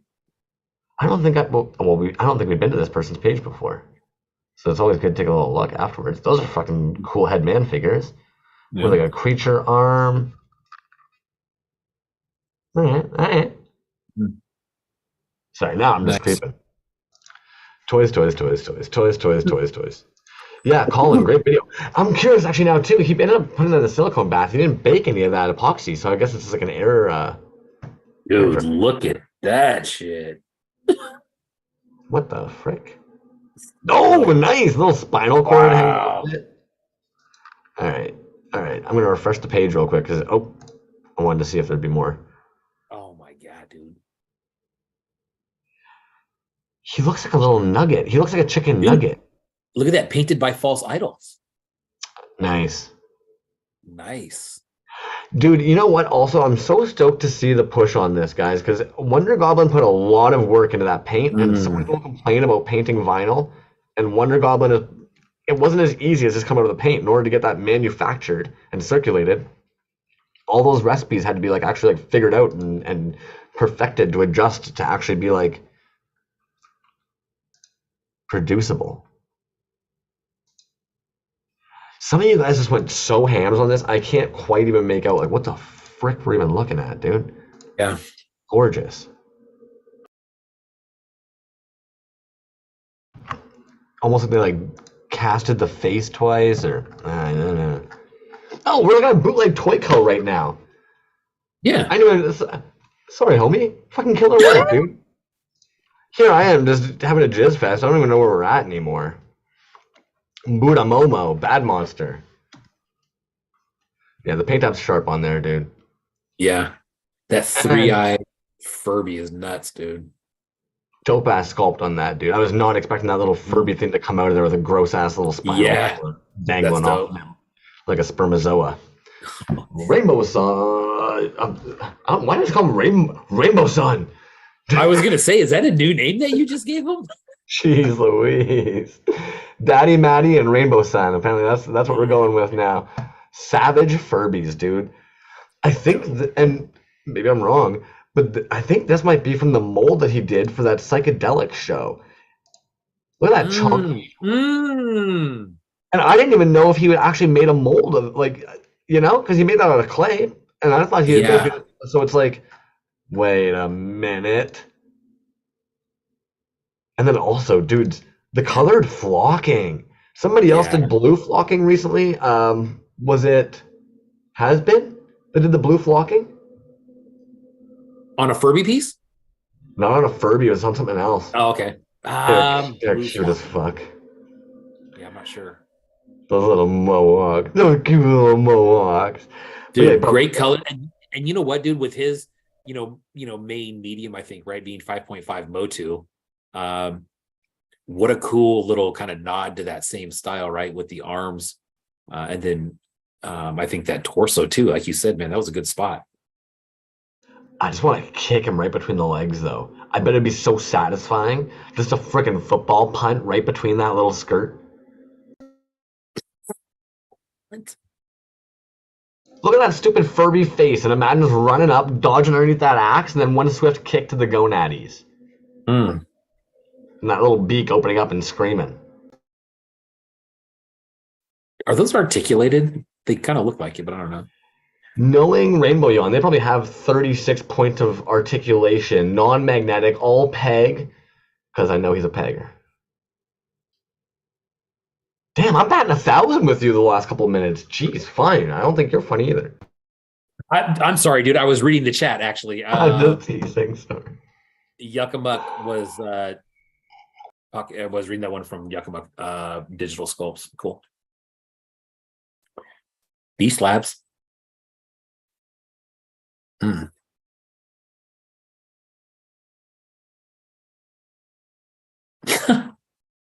Oh man. Now this is a case too where like I had to kind of even scroll down a little bit. Beast Labs is the one that normally used to do those ETs on the T-Rex. They're like impossible to get, right? Yeah. Okay. Oh damn! Yes, please. Those are dope. Earthworm Jim. And whose is that? That's Oxygen Hunger Force. Fucking Carl's body. Beauty. Those are good. Beast Labs, man. Killing it. This thing is terrifying. I hope that it was a purchase and not something you made because it's absolutely terrifying. A Huggy Gizmo. If you guys know, you know, you know, you know. You know, if you know, you know. That's just one of those toys. Fuck, that's cool. Anyways, Furby piece. Sorry. Oh, God. Good one. Green and yellow, always good. Dude, the eyes. Is it the eyes that makes those things weird, man? I feel as though in this case here, he might, like, are those removed and then painted from the inside in order to... Because those are creepier than the average. I know they're all pretty nuts, but those are really uncomfortable. Yeah. They almost look like he's, like, rotated them upwards or painted them from the inside. CCC. Carolina, what up? How dare you forget it was Thursday. Good buddy. Boom. More horrific. This makes sense. They were been working on that Toys on Tap one with them. I want a blank. Good call. Nice. Yeah, those blanks do look fun. Oh, get out of here. The little companion. In a bear trap. That is sick. Oh, shit. Nice paint apps, guys. Whoever did that. Yeah, that looks real clean. Yeah. With the human hands, dude, even weirder. Very. Because of this gross fur right here. Yeah, right. Uncomfortable. Right. Well done, team. Yeah, that's sharp, man. I really do like all the dead little Furbies sewn up across it. I don't know. It's good. This little mohawk piece, beautiful little touch. Like, I know the Furby has the mohawk, but plastic yuck. It's the bust that makes it. Oh, jeez. Oh, there you go. Yeah, this was next level, dude. Death and Strawberries definitely decided to just, like, have a field day on this one. Dude, the eyes on the toes. Oh. Man, even look at the dirtied up paint app on here. The teeth, dude. Yeah. That's so weird. That is really good, dude. And that's all, I'm assuming, original sculpt, I'm assuming. Well, yeah, like, dude, like, and I won't even be able to quite explain all of it. Like, and I was even trying to, like, he was doing it, like, kind of explaining it to me. There we go. He had to basically, like, measure out and trace out almost like a cardboard form that matched, like, the original Furbies to even begin kind of, like, sculpting out a base around there rather than just molding and Gotcha. casting that guy. And then from there, started actually building out what the sculpts were going to be, going with that Beetlejuice theme. And then, of course, really started taking shape, man. Yeah. And, dude, honestly, this is something we've talked about before. A primer over a sculpt can make such a huge difference to just then see like a kit bash and what it's going to look like. Closing up all those tight spots, probably with wax. Yeah, Dre says it looks like it's ceramic. I agree, man. It does look like it Yeah. has a different texture to it. Well, it almost looks terracotta here. Yeah. And then by the time we get to this stage, yeah, it killer work, dude. Yeah. The white almost looked like porcelain. I kind of want to chew them for some reason. Now that you've mentioned it, it's almost kind of like porcelain. I want to feel it between my teeth a bit. Anyways, Death and Strawberries, dude, killer pieces. Really cool. Now, this Last is where I do feel Bastion. bad. Because again, the show is tomorrow. We're just being creepazoids. Yeah. Uh, Last Bastion is really good though, man. There goes Yeah. the Jaguar, and yeah, there's some really cool stuff in there. Dude, these are gorgeous. These are stupid. Yeah. Mm-hmm. Oh, and then add on the Ragnars. Yes. The Ragnars. Yeah, that's a lot. I think that's probably the first thing that I really noticed from them. I think that was in the last couple of years.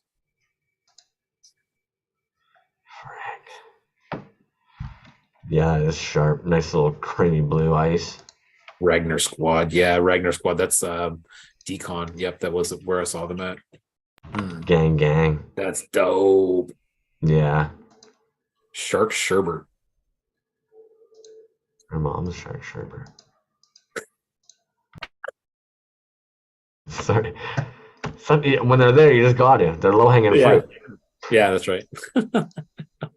Barely Human. Nice. And shout out Barely Human, man. They ended up tossing a bunch of those giveaways at one point. Yeah, we still have a few of those actually. So yeah. I still have some David Anthill ones they're sitting here as well that'll have to make it out into the world as well, man. We are packed down. That's no joke. We really are. Yeah, Grass Up Market. I think he was there. Oh, there you go. Look at that baller, dude. That is great. Oh, that's another good one. Plastic Geek coming in with the twofer. Yeah. Just want to do a quick refresh, just in case. Cool. Okay, Ben, if you ended up placing every single one of these in there, come on. Wow. Come on. I mean, how else would you make it, right? Yeah, I don't know. What, dude, come on, why? Jeez, man. Like, gorgeous results, obviously. I'm just being a shithead because I could not fathom wanting to put that many little bejewels on there. Just dab a glue, put a jewel, put a dab of glue, put a jewel. But the freaking cross eyes are beautiful in there. Yeah. The Grogu came out friggin' fantastic, man. No smart ass comment on the Grogu. It's just good. It is, man. Really good. And like you said, two pieces that are completely different. Entirely different. And if you're not wearing this around Toy de Jour on Friday, whoever buys this, then you're not a baller. Yeah. Uncut gems. Boom. I'll show you an uncut gem.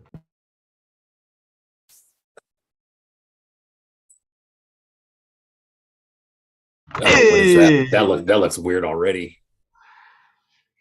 I think this is a teaser still. Oh, okay. Cult of Furby. Okay. Which I'll be honest, I don't know if Abe ended up actually including a couple of Furby cultists into this, or if I just accidentally, in all my rapid fire clicking, accidentally included a couple in. But I mean, if we're looking at Furbies, why not go to Furby cultists? Right? Furby cultists. Yeah. Hardcore Furby people, apparently. Have you given your soul to Furby yet? Yeah, Furby cultists. Cult of Furby. And Furb Daddy. Cult of Furby. Furb Daddy. Furb Daddy definitely has a Furbussy, homie. Jeez Yeah. Louise. And a Furb Dungeon, too. Holy cow udders. This one's beautiful. That's what I'm thinking of. These pops. I know most of you here are obsessed with Funko Pops. No, but if anything, that's almost a nod in and of itself, right? Because let's be honest, man, when Funko Pops came out, a lot of the toy dudes do like to kind of joke and make fun of Funko Pops, but they did absolutely revitalize the toy scene. I feel right before Super 7 actually had that next little jump. Because what happened is we hadn't seen Kenner for a while. Hasbro had already bought up Kenner and been putting out like the $10 Star Wars figures. The paint apps looked like crap on. We didn't want to buy them anymore, but then all of a sudden things from our childhood were being made popular in these Funko Pops. A lot of us got in on them when they were first coming out, and in my opinion, it got us buying toys again, checking things out. You'd then all of a sudden see the Super 7, and if you were like me, your brain went, why the fuck does that look like the Kenner logo or whatever on those original ones that were like at Walmart and shit? I'm not thinking of Super 7, I'm thinking of something else probably, but anyways, Crumbs is rambling now. I think that's an additional good nod when you think about the consumerism behind Funko Pops and the consumerism behind the Furbies. Because I'm sure that's what they meant. They were going for that.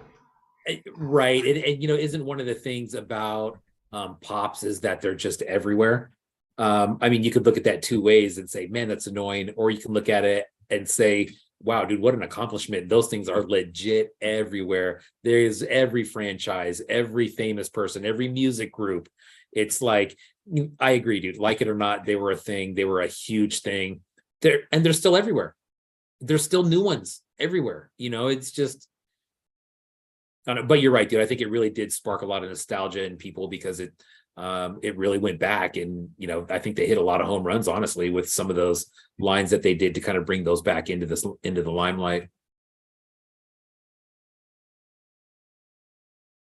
And this is a good package, man. Good stuff. That's good. Yeah. That's a nice little bundle. This is, in my opinion, reminds me of something you'd get from almost like a black metal band or something. Yeah. Cultist. That was funny. Oh yeah, this one was crazy, dude. Yeah.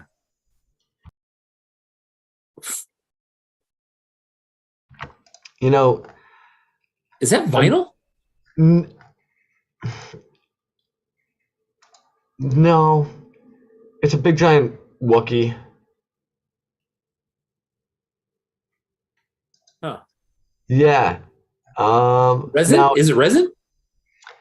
See, I'm gonna have to dive a little bit further down because I think at one point he casted one just for shits, and I remember him going like, "Lol, this is what happens when you're me. Basically, you do this." So now I'm very curious if that is just like he has that mold, or if he ended up just doing that over like sculpting on top of the original Chewie. I'm thinking he sculpted on top of the original Chewie. And I don't want to scroll much further down because I'm a lazy SOB. He's done so much freaking work, man. Yeah. Okay, so this is what I mean, though, right? This is where I'm kind of like, it's hard to tell with him. Like, why the hell does he have a jumbo fandom scan warper, 14-inch? It's like Magoob's like just kind of interesting. So I don't know if that's going to be based on something he's casted, because he's Magoob. He might have. Yeah. Same as this. Why does Magoob have a jumbo little Shogun warrior person, 24 inches? Because why not? Yeah, because why not? Because why not? So now that we scroll back up the top here, and we actually look at Magoob's recent piece, I couldn't tell you if that's actually going to be a Chewbacca that he's 3D printed at that size, or if it's one that he's customized at that size. Kind of hard to say, man. Because those circular arm joints are really tripping me out. That's like I don't understand what's going on there. Yeah. Hmm. I bet it gives good hugs though. I will say that. Look at those arms. And look at that little slender body just saying, "Hey, I'm furry, but I give good hugs." Those fucking eyes, man. You know, I will actually say too, I think Magoob's a little underrated, man. He's got some great work out there that I feel, unfortunately, because he's not posting like all the time what he has in his store, it doesn't always fly off. But like, hell, these are sharp. How are these? Little like horror robots. Beauty. Anyways, I'm off on another road here because you're not interrupting me. My Yeah. No, daughter is Elsa and Voldemort. Pops don't even stand. My son has a Master Chief one, and my daughter has the Almighty guy from Superhero. Let's You guys still yeah. talking about Pops? How far behind are you tonight? Jeez. Dude, there's the one from Mallow Toys. Yeah, Yeah. dude. That's and like we were saying, man, this is another good example of an artist, kind of taking advantage of the show and really showing something different than what they typically do. Well, if I'm not mistaken, what's pretty smart about this is they only had to then make a like one part mold, almost like you would for like a piece of jewelry or like a magnet, and just do the face. Yeah. So like they saved on silicone, and then on top of that, it allowed them to produce a hollow sculpt, so they didn't have to fill that bad boy with a bunch of fucking resin. Which, like, Right. when you look at something like Death and Strawberry sculpts, like, if he was to cast those up, of course it's gonna be a pain in the ass to sculpt, like, to cast those unless you hollow it, because it's gonna be so much resin inside there. Yeah. Right. Damn, almost like they named them Pops because it's closest to poops. Yeah. Good paintwork in the eyes too. But just bizarre, dude. Very You know, bizarre, very it's bizarre. And you're right, and actually. I'm glad you pointed that out. Beautiful, fucking cool paint apps, man. Very like terracotta. Like I don't know why do I keep saying terracotta. Very like Mexican plateware and stuff, where they'll do it that quick. Anyways, yeah. Really cool, man. And not only does the show um kind of push the artist a little bit, but I think whatever the base of the show is, like Furby, dude, Furby is like a weird thing. I think when everybody kind of thinks of it, if you give me hmm 5 words for Furby, I think weird would probably be one of them. And talk about capitalizing on that weird aspect. That thing is nuts, dude. and way out of we were talking about this earlier. Mallow's typical work. You know what I mean? Yeah, typically Oh, 3.75. I bought some of those at Michael's. um, but yeah, I, dude, typically 3.75 creature with a really, slick backer is typically what it is. Or there's some other ones in there too. Now that I think about it, there's some other 3.75s. Always really good, clean 3.75 work. I'd say that for sure. yo, if okay, Mallow, homie, Wow, we've bro. got to know what the heck you did here, because I'm thinking now that you cast these in monster clay and do all the faces in monster clay so you could blend them together, and like I am so confused. What the Wow. frick? That is crazy.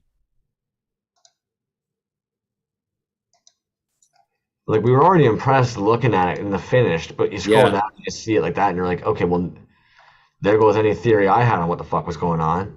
Yeah. Oh, 204. if that Wow. happened, I'd fuck it. Yeah, pocket salsa. Show me something I wouldn't.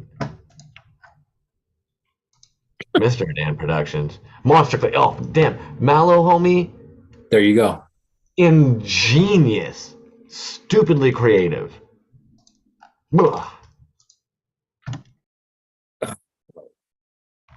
Dude, that picture of the monster clay totally threw me off, dude, because then you start really thinking about how the piece was made, dude. And man, that's wild. That is wild, dude.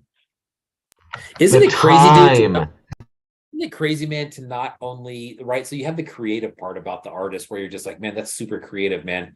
But then, like, the process to get it done is something completely, it's like a whole nother thing, dude. And that, like, monster clay and then blended it together. Well, Rainbow That's Yawn said it. He said it a couple times. Like, for some reason people are really oddly intrigued by the process. And so his reels do really great when it's popping and showing those little bits.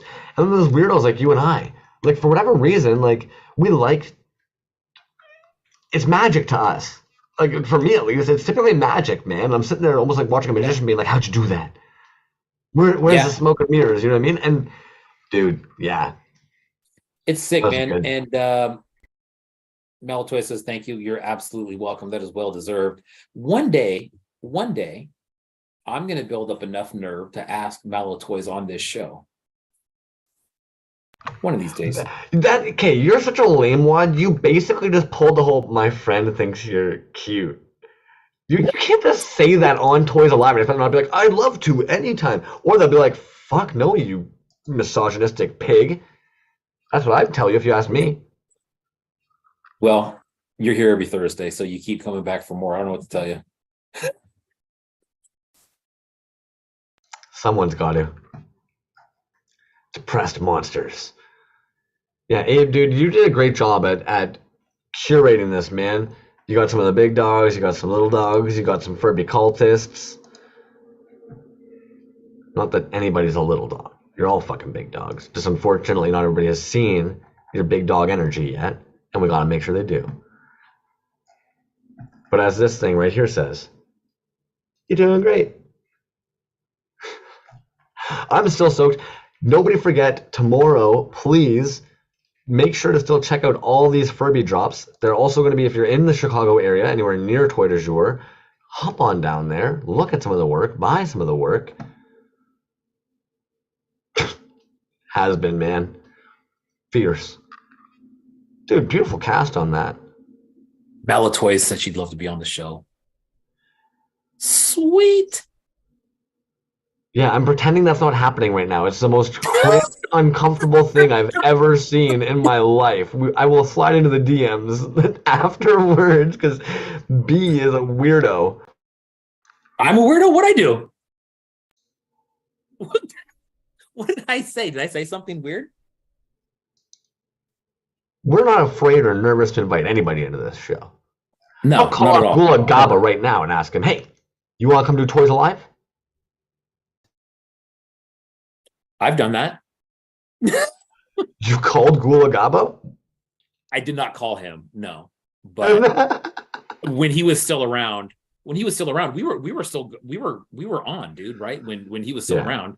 And there was a conversation about him coming on the show and squashing everything and kind of clearing that whole thing up, and it just never fucking happened. So I never said anything about that. Yeah, and I never said anything about it. Bro, there's other people that I've talked to.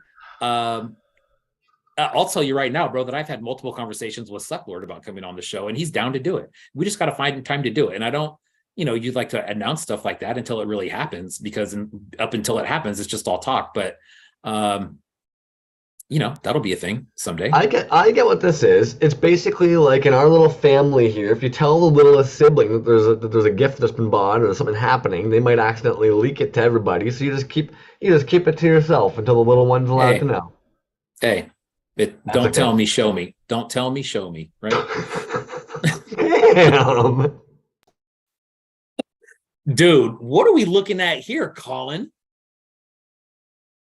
My other submission.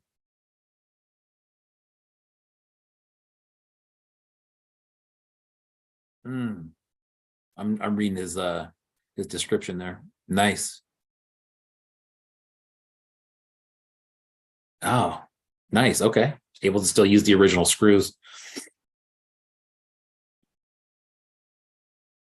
Now, tell me, dude, do you know, is that one of the Happy Meal toys ones? I know nothing about Furbies, dude, unfortunately. Yeah, because the scale is really small on that. So I don't know. Oh, you're right. Blue flocking has been. There you go, bro. I missed that one. No, that's okay, dude. But yeah, I'd seen on that ET originally. I guess this is that first piece, though. This is creepy as all hell. Why does it look like a Teletubby? One of two submissions. Okay, old school steel mold of a very weird little baby. Cute bum. Yuckamuck, I have no idea, bro, what that means. Oh, what the hell? Things just got creepy here. Oh, that's one of those. What are those called, man? You know what those original figures are called, right? It's not a Um, precious moment one. It's too big. it's too big, yeah, That blue, though, even before the flocking, is so sharp. dude. So that picture right there, creepy as shit, dude. Look at that. It's a baby dressed up as a freaking Furby, right? But it's oh, that's creepy, man. It's the beak. It's the beak that makes that one, man. It's a chocolate mold. There you go. Mm, Yeah, and actually, now that you say that, I think I can almost picture one of those guys hollow chocolate with that gross marshmallow filling inside. mm. Bacon's Emporium. Bow, bow, bow, bow, bow, bow, bow, bow. A Furbalicious Furby. This is my submission for the Furby Show, put on by Toys on Tap, hosted by Toyz. Big thanks to Yuckotoys for having me on this one. Dude, Slide to see what lies beneath the surface of this adorable creature. Okay. dude, Dakins. I did not realize Oh, Dakins. jeez, Louise, dude. Wow. Wow, dude. Wasn't That's expecting that. crazy. That's almost like one of those Mighty Maxes. Yeah, right. We open up, there's a little scene inside. Um, God, that's nuts, dude. What? Look at that, dude. Some light action in there. Yuckamuck. Hmm. Who doesn't want a naked chocolate baby? Those are the only kind of babies I want.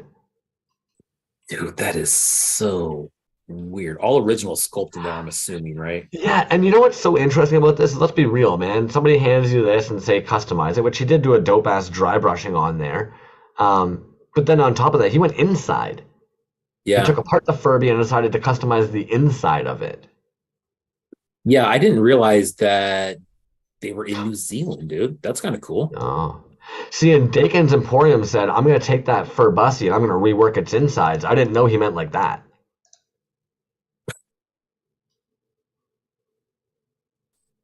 Man. Oh man, that is yeah, that's crazy, dude. Fucking triangle McDonald's screws. Oh, no doubt. I didn't even think about the McDonald's screws. Mm. Just use a flathead. Come on. Oh man, yeah, The Plastic old Geek. Philippines. You got to go on Amazon and get you a little bit for that. If They're out anything, there. They're triangle such a files as well. yeah, Typically, like oddly enough, a lot of steel files will have odd shaped ends, like hexagons, and like yeah, at the very base where you would normally put it into a handle, so you're not ripping your hand apart. But we're men, so we rip our hands apart. Um, yeah. yeah. There's little sets on there, man. I bought one just because I came across that exact same thing as weird shaped screws like that, and I got this little set, dude. It was like $10, and it has literally every bit you can think of in there. That's That's groovy. Tone Zone, yeah. Tone Zone, dude. Here's a funny fact about Tone Zone. That's one of the first carded pieces I bought was from Tone Zone, way back in the day. Dude, you know what? That happens every now and then that unfortunately I think about this piece so fucking often, but every now and Oh then the man, algorithm just shifts somebody out of your view. But I think about this piece so often. This was a genius release, man. I think I was even it talking to Death and Strawberries about this drop even just the other day. Genius it release. really was, man. And that's what I dig is what we're seeing right there is that beadwork on there. And if you remember, dude, when that thing came out, man, there was some really good build up to that, right? Like there was a story that went with it, and it was, then you start seeing the final project, and you're like, man, that's some intense work right there. Um, as far as patience goes, right? Like that's man, Gorgeous work. Gorgeous yeah, work. straight up, man. Really, really cool. Sorry. I know every now and then we're kind of shifting away from the pieces we're looking at, and this does look great. Um, yeah, sorry about that, Sir Bose. So that's funny. Poor Kyle. Hey, Kyle Kerwin, bro. Kyle Kerwin, please send me your address. You won a piece from Pocket Salsa probably like 25 years ago, and it's still Nope. sitting here in front of me. And I just keep forgetting to reach out to you to get your address. But if you could send me your address or the Toy Show address, that would be great. Oh my goodness. Pocket Salsa Man, let me know if you're still keeping yours hidden until tomorrow night, which I would totally understand if you are. And we will creep some of your other stuff right now. Because I do understand that a lot of you guys are actually waiting until tomorrow to post, which makes total sense. Yeah, that's cool. Excuse the masking. Dude, this is actually really cool to see. Excuse the masking. As somebody who doesn't digitally sculpt, I'm trying to figure out what you're doing with the masking. That's pretty cool, man. Yeah. And the rest of you might be sitting there being like, stupid crumbs, that's just what you do. Oh, that's crazy, man. That's good work. I'm excited to see what he does to this Barbarian Rage piece as well. Like he was saying, Yeah. copious amounts of blood, flashing lights. Mm-hmm. Dude, it's right there. Oh my goodness. Is it this right here? Yes. Okay. You know what the issue is? It looked like wow. it's Slizzlord at first. I am so sorry. I'm just an idiot.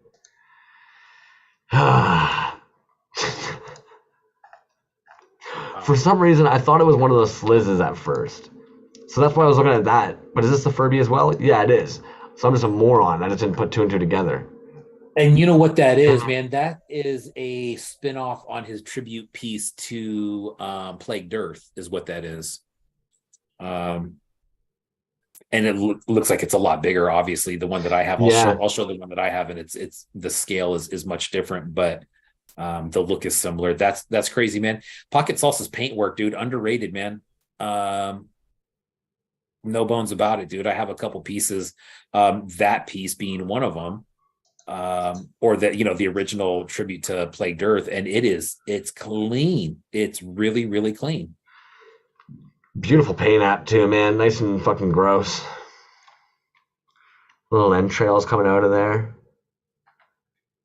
That's a wet paint app. That's nice. I am sorry that I didn't catch it at first, man. It is a giant Sliz piece. Fair. Fits in, though. And I apologize that I did not quite catch it. And luckily, the chat was like, hey, Crumb, stop being a fucking idiot. Damn it all. Dr. Toyz, Furby the Hut. I'd kiss this. Fuck me. Dude, Dr. Toyz, man. You know what? Look up Dr. Toyz on YouTube, not you crumbs, but if you guys aren't familiar with Dr. Toyz, just take a look at his videos on YouTube and you can see how much work goes into some of those pieces. Super humble dude. I met him at DesignerCon a couple years ago and he came across a piece, and I found out afterwards that the piece I bought from him, there's like a 30-minute or 20-minute YouTube video on it, and it was literally dirt cheap. I walked him, I'm like, dude, that's amazing. And he's like, oh, you want to buy it? I'm like, yeah. And he's like, okay. And he just kind of threw a price out there, and I'm like, yeah, let's do it. But super detailed work, really good videos. That's a great account, man. Dr. Toyz. Talking, I'm gonna have to make sure to pull yours back up in a second, because I mean, some of us are familiar with the Slizzlord piece, so we do know it's got the nice little underneath. But we'll have to flip it over. And also, damn it, I thought I was being less crude by using a gesture and sound instead of actually just saying the word, but I feel like it was almost 10 times more crude just doing it that way. Apologies. I hate the 1997 Jabba insert, but I loved this toy. Yuck, homie. Only Yakamuk would be like, you know what, great toy, but that little mechanism in there, him, Folklorian, and Jazz. The blended paint app in here, I think, is one of the most impressive parts, man. Color matching that, and yeah. Sarah, thank you. Already sent the address. Look at that, on the ball. And now it's on me. Ball is in my court. I will get that out to you ASAP, my friend. That's what you get for being the people person. Hey, I slacked on that one, bro. My bad, totally. In case anybody didn't know, B is the adult.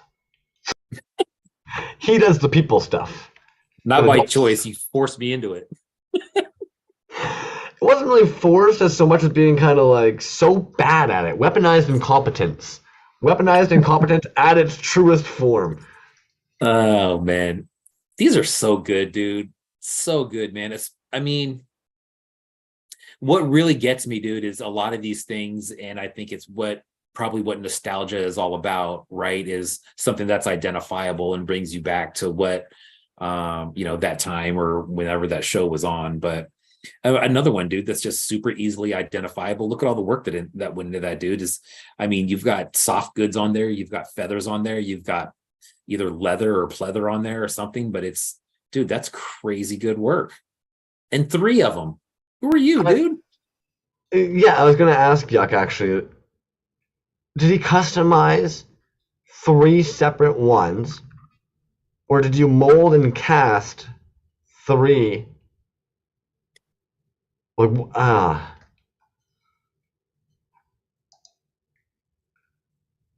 tell 90% of the time. Man, that's good, dude. Really good paint work too. The little tie up top, dude. Yeah, absolutely. I was just saying that the little details like that, man, like that. If that were a real thing and they put that on, that's probably where you tie it or in the back somewhere. But man, really good. Them. I have a mold if anybody wants a Furbussy. Oh, jeez. That will be a thing. Mark my word. My algorithm is going to be so fucked up after this episode. Yeah. Trending hashtags. But yeah, dude, honestly, between the paint apps, the casting, all the soft goods, the little, what are these called? What would you call that? Embellishments. Embellishments. There you go. Malatoy says she loves these, dude. And I do too. And the thing about the eyes on that, like, look at the eyes on that, dude. Those are Ewok eyes. Like, he's just, the paint app changes that. Same shape, same everything, but the paint app changes it because it's done so well that until you really get up on it, if you look at it from a distance, you're like, oh man, those are Ewok eyes, man, really good work, Yuck. That's all 3 of those, man. Solid. I wanted to make sure we take a quick look back at the pocket one. Pocket's also green there. I lied. These are my favorite because Ewoks are the best characters in Star Wars. Jesus. There we go. Final layer of clear coat, shipping out tomorrow morning. There we go. But yeah, so there's your little piece that's being discussed underneath. I don't know what you guys are talking about. I've never seen anything like that before in my life. And then hand sculpted entrails as well. So I did want to make sure, because the reality is, if I don't know what the heck you guys are doing in here, but then you guys are kind enough to let me know in the little chat here what the heck you're doing, yeah, might as well go over and see what the heck you're talking about. Combine Furby DNA with Sasquatch DNA and Moose DNA, and then add a little splash of Skunk DNA, and then a smidgen of Frog DNA, and then infuse it with some voodoo magic, and this is what I got, introducing the Furbetti. I'm surprised I actually ended up reading that like that. I'll be honest, I usually stumble through all that shit, but yo, Demarc's Toys, dope, homie. This is a fun toy. I would play with this as a kid. I would have taken this over Furby's, 100%. Yeah, I agree, man. It all, you know what? It flows really good too, man, with the scale of the legs and stuff. It's good. I think Furbies are a weird shape, right? They're a weird shape, man. Yeah. Which is, it all stay on Mallow, right? She took the face, just the face, and made out of it, and there's other people who opened it up, right, and did that. And then there's other people that turned it into something completely different, dude, and super creative, dude, because it's an odd shape, dude. It just and good paint work. Different eyes on this one too. Again, same shape, very eyes, cat. Different. Yeah, very cat. It's very cat. Oh, and it makes that weird little meow noise too. Dude, the amount of weird child testing that was probably done on these things, anyways. Dude, that scraps piece down there. Holy. This was nice to see. Mock toys are MOC toys because I don't know how you guys want to do it. I know, it depends on if you want to look at this being like the mint on card toys or if you want to look at mock toys, but whatever the fuck. Anybody corrects me, meet me outside. He normally does backer pieces, and he'll often collaborate with people. It was really cool to see just a big fatty man. Yeah, I wonder, was there pictures of what the finished the spider was? Oh, good question. It looks like pieces of the.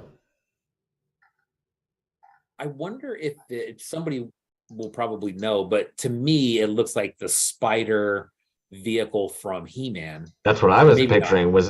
I'm Yeah? picturing I'm picturing two things. I'm picturing it looks like the parts from the spinny one and Roton. parts from the spider one. Because there's Spider. one circular joint that I ended up seeing there a moment again as well that I was kind of like, oh, okay. Sorry, Malatoys, that 4 blights up 2, which yeah, no, I noticed that. So if anybody's watching, and we can even hop back over there as well, the Malatoys orb one was sitting on top of like some kind of turning light system, and the light changes colors, right? It comes with a light base. Enough about my work though. And what was it? Dude, considering it was Furby stuff, definitely everybody knocked it out of the frickin' park. Oh, for sure, man. Like Spider from He-Man. And again, dude, the variety I think is what's really good. And I think we brought up Mallow again because it's just an example of how people are taking even just smaller parts of this thing and creating something just freaking wild, man. And it's all, I think everything that we've seen tonight, you're like, man, that's good. That's real good.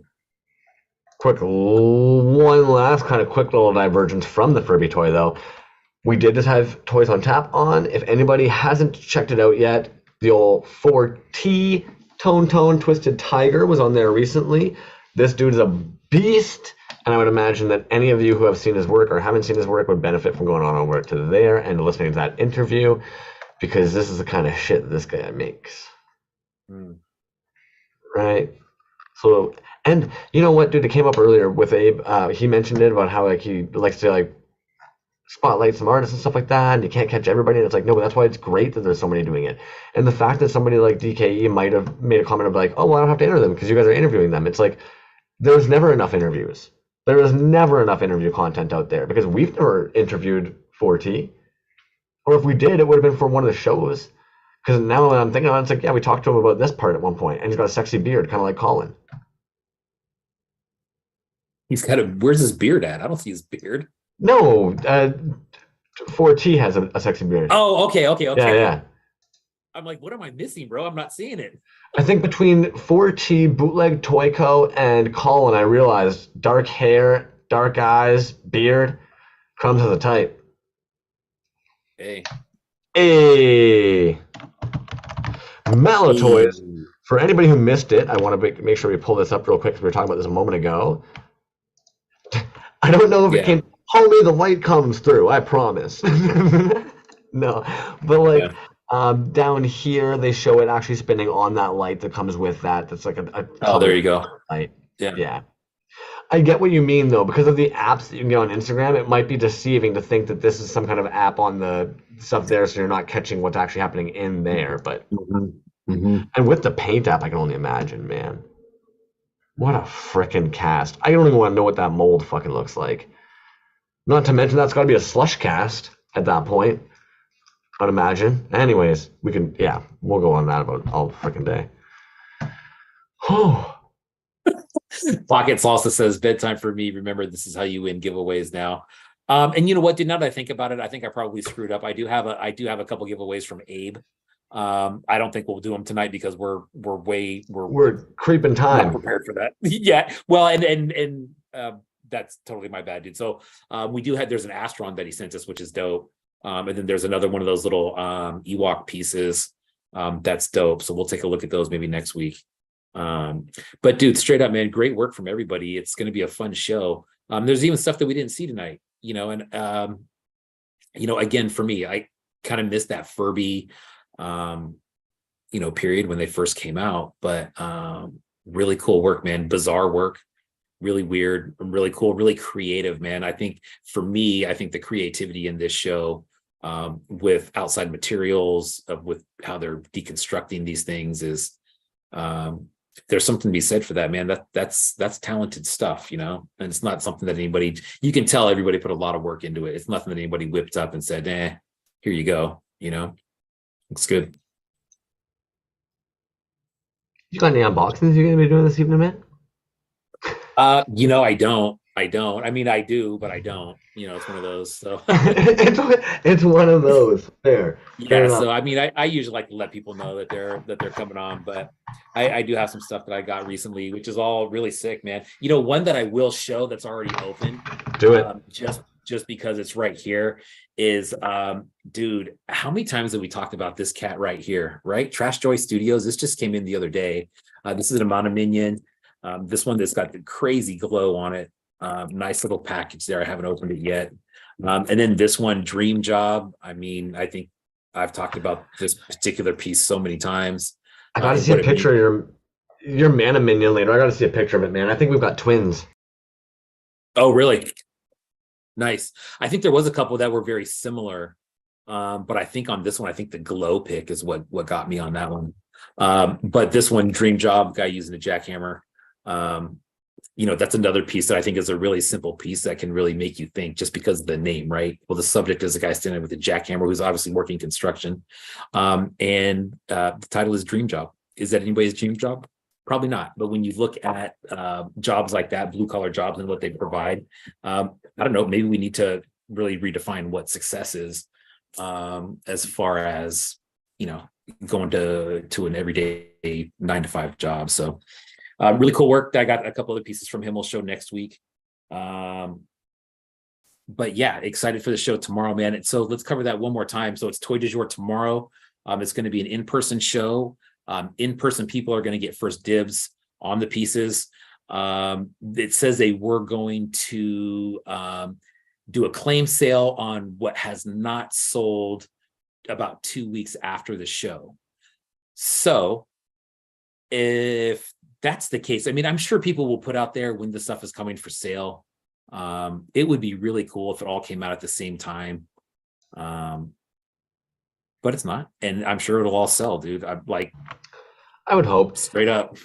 I never have an issue when something is sell in store first, because you need that incentive to bring people into the store, and they might grab some other stuff while they're there. So I like that, and somewhere like Toy du Jour has work from some other makers as well. So it's always nice to see people going in there and doing a little bit of browsing. Am I the only toy maker that doesn't wear a sports ball hat? I am actually wearing a cannabis hat right now. These are the guys over at Wink Craft Cannabis. And this is probably one of the dirtiest hats you will ever see. Sports ball. I like that. That was funny. Yo, sports ball. Hey, I don't know if Carolina Cool Cat's still chilling in the room there, but I've got a package that's been sitting here for a little bit, and I have just not gotten around to open it because I've been off in outer space. So if anybody's down, I'm going to pop this bad boy open. That poor guy, man, admittedly, he got busy with other stuff, and I've been busy with stuff. And so we've been playing kind of text tag back and forth, it seems, the last little bit. And yeah, man, Carolina Cool Cat, definitely a very talented artist. Did something a little bit unique on here that certain people might get, maybe some people won't get. Bro, this is I actually, it just clicked to me what you're opening right now, and I just posted my acidic shaman yesterday, maybe, or was that today? Maybe it was yesterday. But such a dope piece, really good response on that. Unbelievable right there. And what I said in my post was the idea that this thing is on a slab of, it's resin, of course, but it looks like a tree round. Dude, stupid. So right off the hop, most of you are gonna be like, oh, okay, yeah, all right, crumbs, we already know, we get it. But he went a little extra on this one, man, and I want to be kind of careful as I'm taking it out because I haven't touched anything yet. So you know how it goes. Yes. What sports ball is cannabis? Oh, jeez. I was laughing at that. The only sports ball. All right. So with this guy, what's neat is that it actually has one of the anchor fist arms on there. And he did send the other arms, but anybody who's into Swamp Thing, they know that Swamp Thing can turn his limbs into cool-ass things. And there should be some antlers hiding in here, maybe. But I don't want to rush. I'm just gonna. Oof. Dude. Oof. Dude, the anchor fist arm. Yeah, man. Dude, the eyes on that too.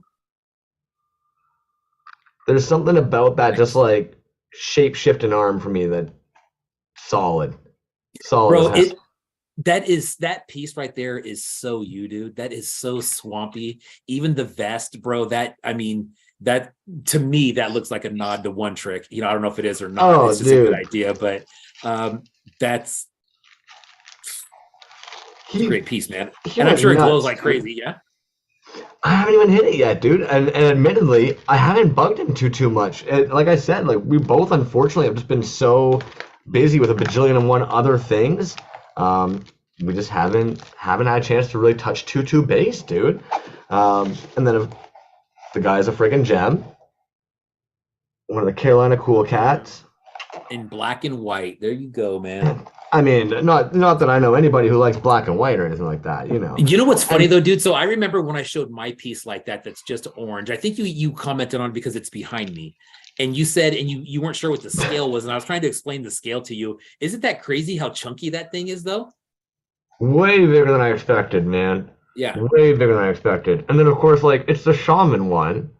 So it's got the little wooden antlers, man. And so for anybody who's done the DC New 52, they know that like Swamp Thing goes to that transformation where he has like the big giant like crown of wood on top. Like, what a fucking badass piece, man. So sick. And he said that it is a cloak inspired by Max, which is even cooler. Oh. And especially that it's in your house, dude. That's very, very cool, man. The anchor fist arm, dude. Yeah, me, and admittedly. Dope. I was just gonna say, man, I was think that the anchor fist arm for me on that figure is what makes that figure, dude. Now he just slapped it on there. Wow.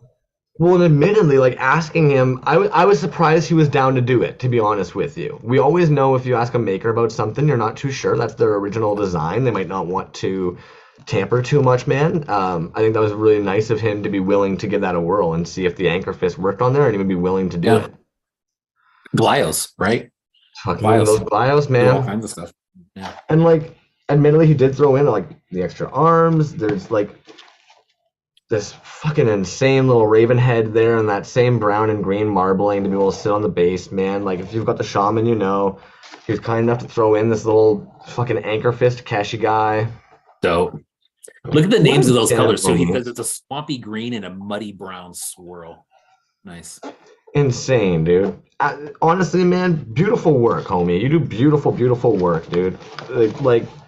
I feel bad because the reality is I'm pretty sure that like B to the J saw this thing and One Trick saw this thing, and I wasn't even really like, I don't even know if Carolina Cool Cat knew that I thought it was cool or not yet. And I'm going over to you guys being like, look at this fucking thing. Sticker galore, of course, dude. I don't mean to always go there because, again, I don't want to be ageist, but it's not that, it's just more impressive, man. Like, the guy's like 50 years old and just still with the program, even at like 110. Such a gem. 110. He's an old timer. Mallow, 110. Mallow's been a treat. Honestly, dudes, I know tonight we got a little out of hand with the Furbussy, so I appreciate everybody who just kind of rolled their eyes and allowed us to be children about that. Thank you. Dude, we did a great job. It's 8:20. You know, and if we really want to hit 2 hours, I bet we could hit 2 hours if we wanted to every night. We would just we would cut a lot of stuff out, dude. And when I keep thinking about that 2 hour thing, it's very cool to hit 2 hours, dude. It's like an express show, right? I think it frees you and I up, it frees everybody else up. It doesn't get, invade anybody's evening too much. Yeah. But then you do 2 hours, and then sometimes we do the show in 2 hours, 2.5 hours, and I'm just like, oh man, there's so much stuff we didn't talk about, Well, okay, so things we didn't talk about. Anybody who hasn't seen it, Zymako's got his 2 o'clock Friday drop happening. So get in on those. I even saw him specifically say earlier, everybody go buy my shit or I'm going to actually go postal. So yeah. For the sake. Lots of drops coming out tomorrow, Friday the 13th. Keep an eye out for that. Jeez. Healy Made's got a noon Eastern drop. It's limited. They're dope. They're going to go quick. If you want one, you better be in there at 12 Eastern to grab one. Or is it 1 Eastern? Check that if you want one. You have to check his page. But I've seen a lot of other stuff. Like I said, Friday the 13th. Toys on tap for all the news. Check their page. There's something on there. Bro, you know what? Dude, at work, we have it. you know what we say, bro? Trust but verify. Trust me, but double check on, just verify it on your own. You know, that means I gave you advice, but hey, if you didn't check, hey, you didn't check me. What do you want me to do? Do not hold me accountable if this explodes in your face. Absolutely. Absolutely, man. Dude, you called it. 2.5 hours. Anything else you want to get out before we get out of here? Outrageous show next week. I don't know. So am I supposed to say that or not? There's a show coming out that everybody knows about, but is going to, you know what? D is for Dracula. Everybody's been talking about that. D is for. That was a good Dracula. That was a Yeah. good Dracula. A little more on the Nosferatu side, but it's but dude, that's gonna be a wild show, man. I mean, I want to say, how many artists are in that one now, dude? 70? Is it something like that? That's double what's in the Furby show, almost. Yeah, but honestly, dude, okay. Think of, we were tabbing it up, dude. So yeah. I kind of get what Abe was saying. We're dividing it up. It's so tough, right? Yeah. Because you also want to include everybody, but you also need to try and figure out, if you overwhelm everybody, then people it's too much. Yeah, agreed. Mr. Ordnance says we don't call it going postal anymore. We just call it showing up for work. Straight up, man. Agreed, dude. What you got something else to say before we hop on out of here? I do not. It's just been a blast. It's always a treat, man. Thanks, guys. Sorry. Yeah, fun show. Thanks for everybody's time tonight, dude. Really cool work. Excited.